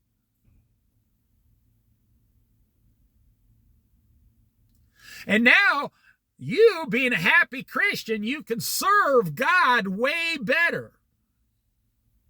And then God looks down at you and says, I don't need to allow this child to suffer. So you know how you have one child who disobeys you. You don't punish all the children. You only punish the one child who is disobeying you. Well, when God has disobedient children, he doesn't punish all his children because of what you did. He only punishes you.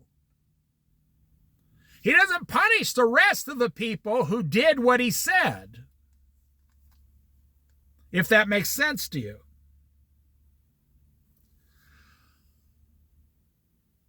Everybody suffers because we're actually souls, spirits living in these bodies, these jars of flesh. But you don't have to suffer by the hand of God allowing you to suffer because you've stopped living that way. I knew a guy who, did drugs. And he made the statement, why does God let me suffer like this? I said, God didn't tell you to smoke drugs. He said, no. But I'm still suffering. I said, you're suffering because you made a personal choice to smoke drugs. He said, yeah. He had to wrap his mind around the fact that it was 100%, the suffering was caused 100% by his own hand. Drugs, alcoholism, pornography, debt, going into debt, junk foods, watching too many crazy, crappy stuff on the internet, filling your mind with junk. No, don't go to work, lack of employment. You're causing all your own suffering. And you'd be surprised if you just change direction 10% one way or the other, like spend 10% less, your whole life will change. Or just stop where you are and make 10% more, your whole life will get better. Stop eating 10% of that less food, you'll start losing weight. Start saving 10% more, you'll become financially stable. And I say 10%, it's just a number, but usually when the people start at that 10%, then they go to 30%, 20%, then eventually 30%. They endeavor to persevere, and after a couple years or 3 years, they find themselves, they've changed 30% direction. They now spend 30% less and save 30% more. They now lost 30 pounds, 30%. You see, they completely changed. If you drink wine, now instead of drinking wine every week, you only drink it like on Thanksgiving or Christmas. You've cut way back 30%, you see. And now your suffering, when you do that, is like cut in half. And I will say this, you're never going to suffer by doing what God told you to do. Now, there are ministers that say, oh yeah, the enemy will come and attack you. I understand that. But overall, generally speaking, people don't suffer by doing what is right. Generally speaking, people suffer by doing what is wrong outside of God's word.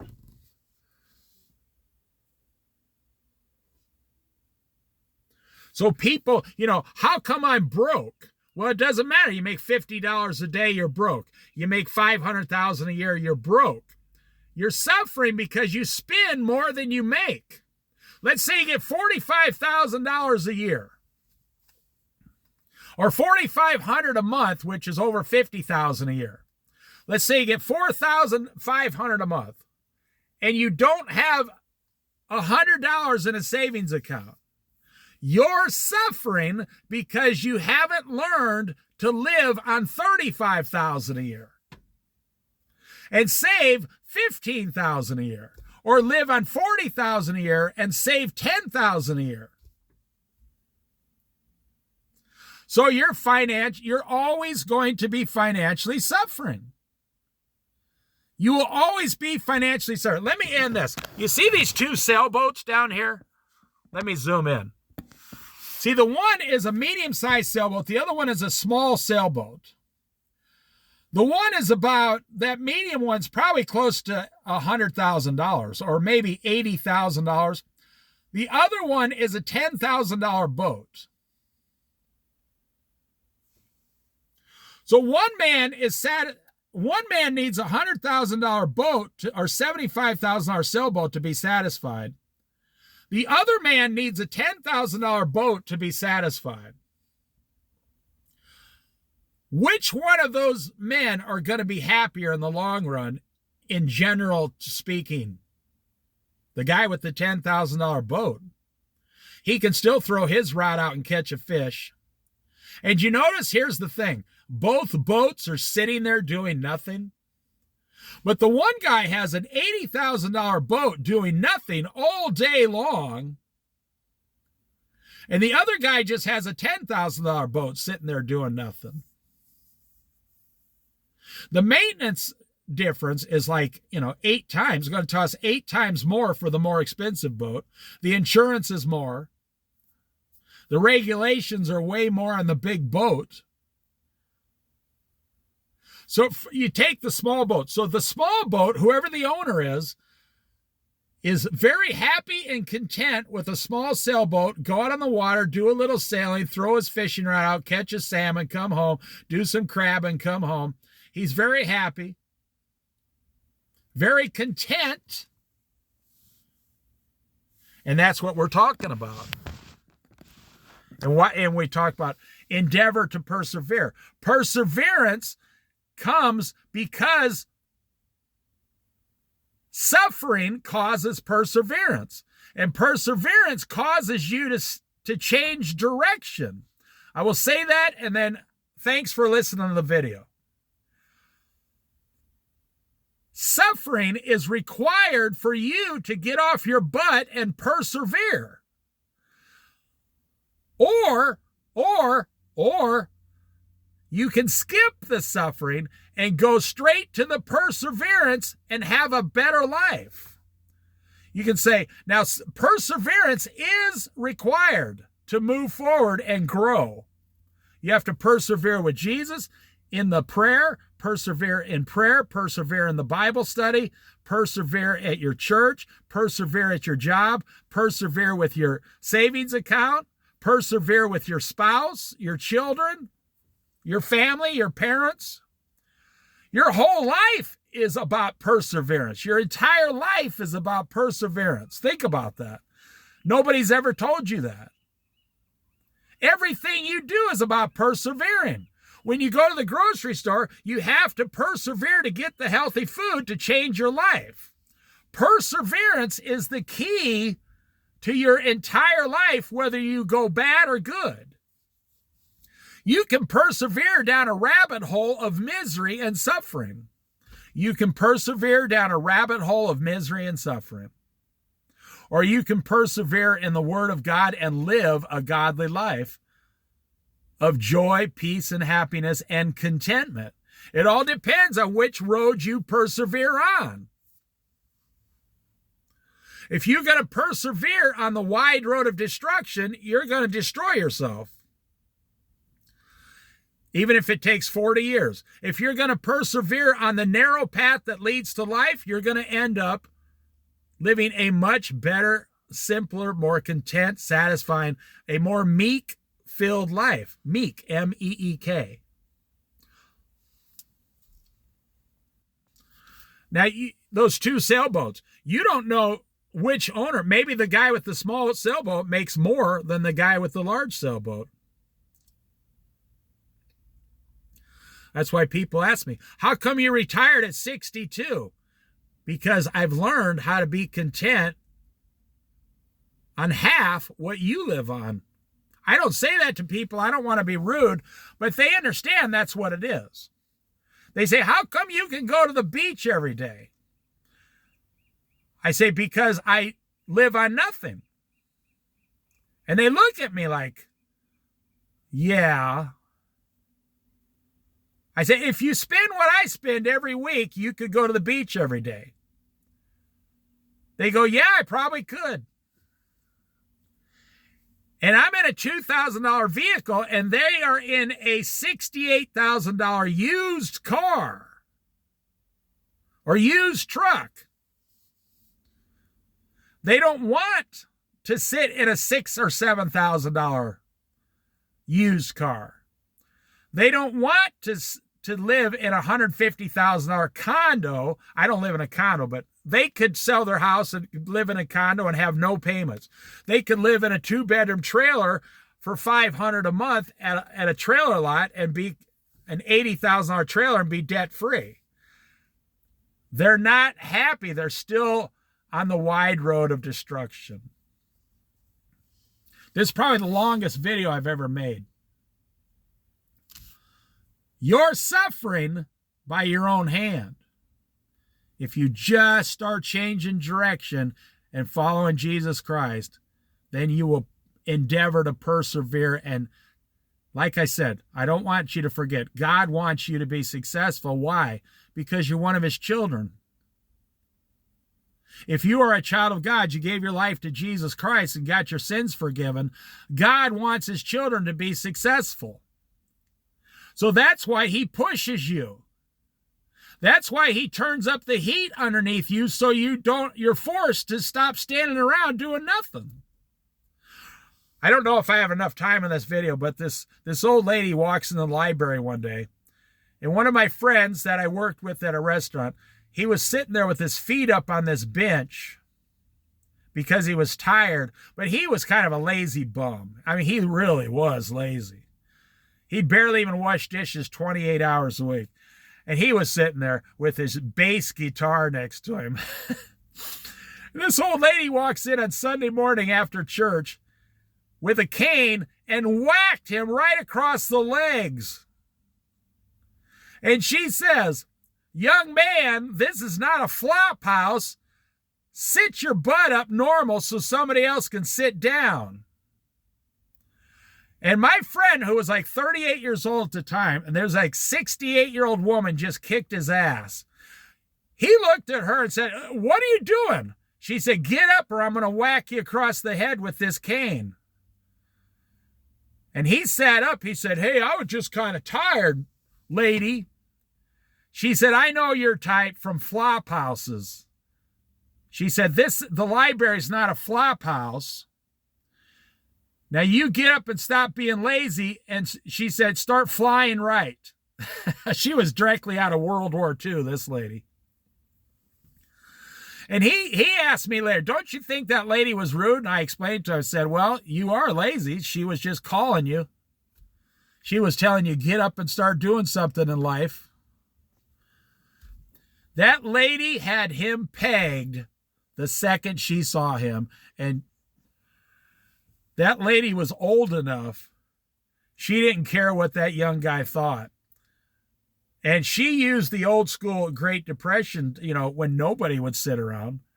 Absolutely nobody would sit around. You had to keep moving during the Great Depression or you would starve to death. And that lady, she was the nicest old lady. She would come over to me and go, "Hi, good morning, Sunday morning. How are you today?" Endeavor to persevere because God wants you to move forward. And if you stop moving forward, God will do one of two things. He'll turn the heat up on you, or he'll let you sit there like the prodigal son and waller in your suffering until you come to your senses. And that describes 2025 perfectly.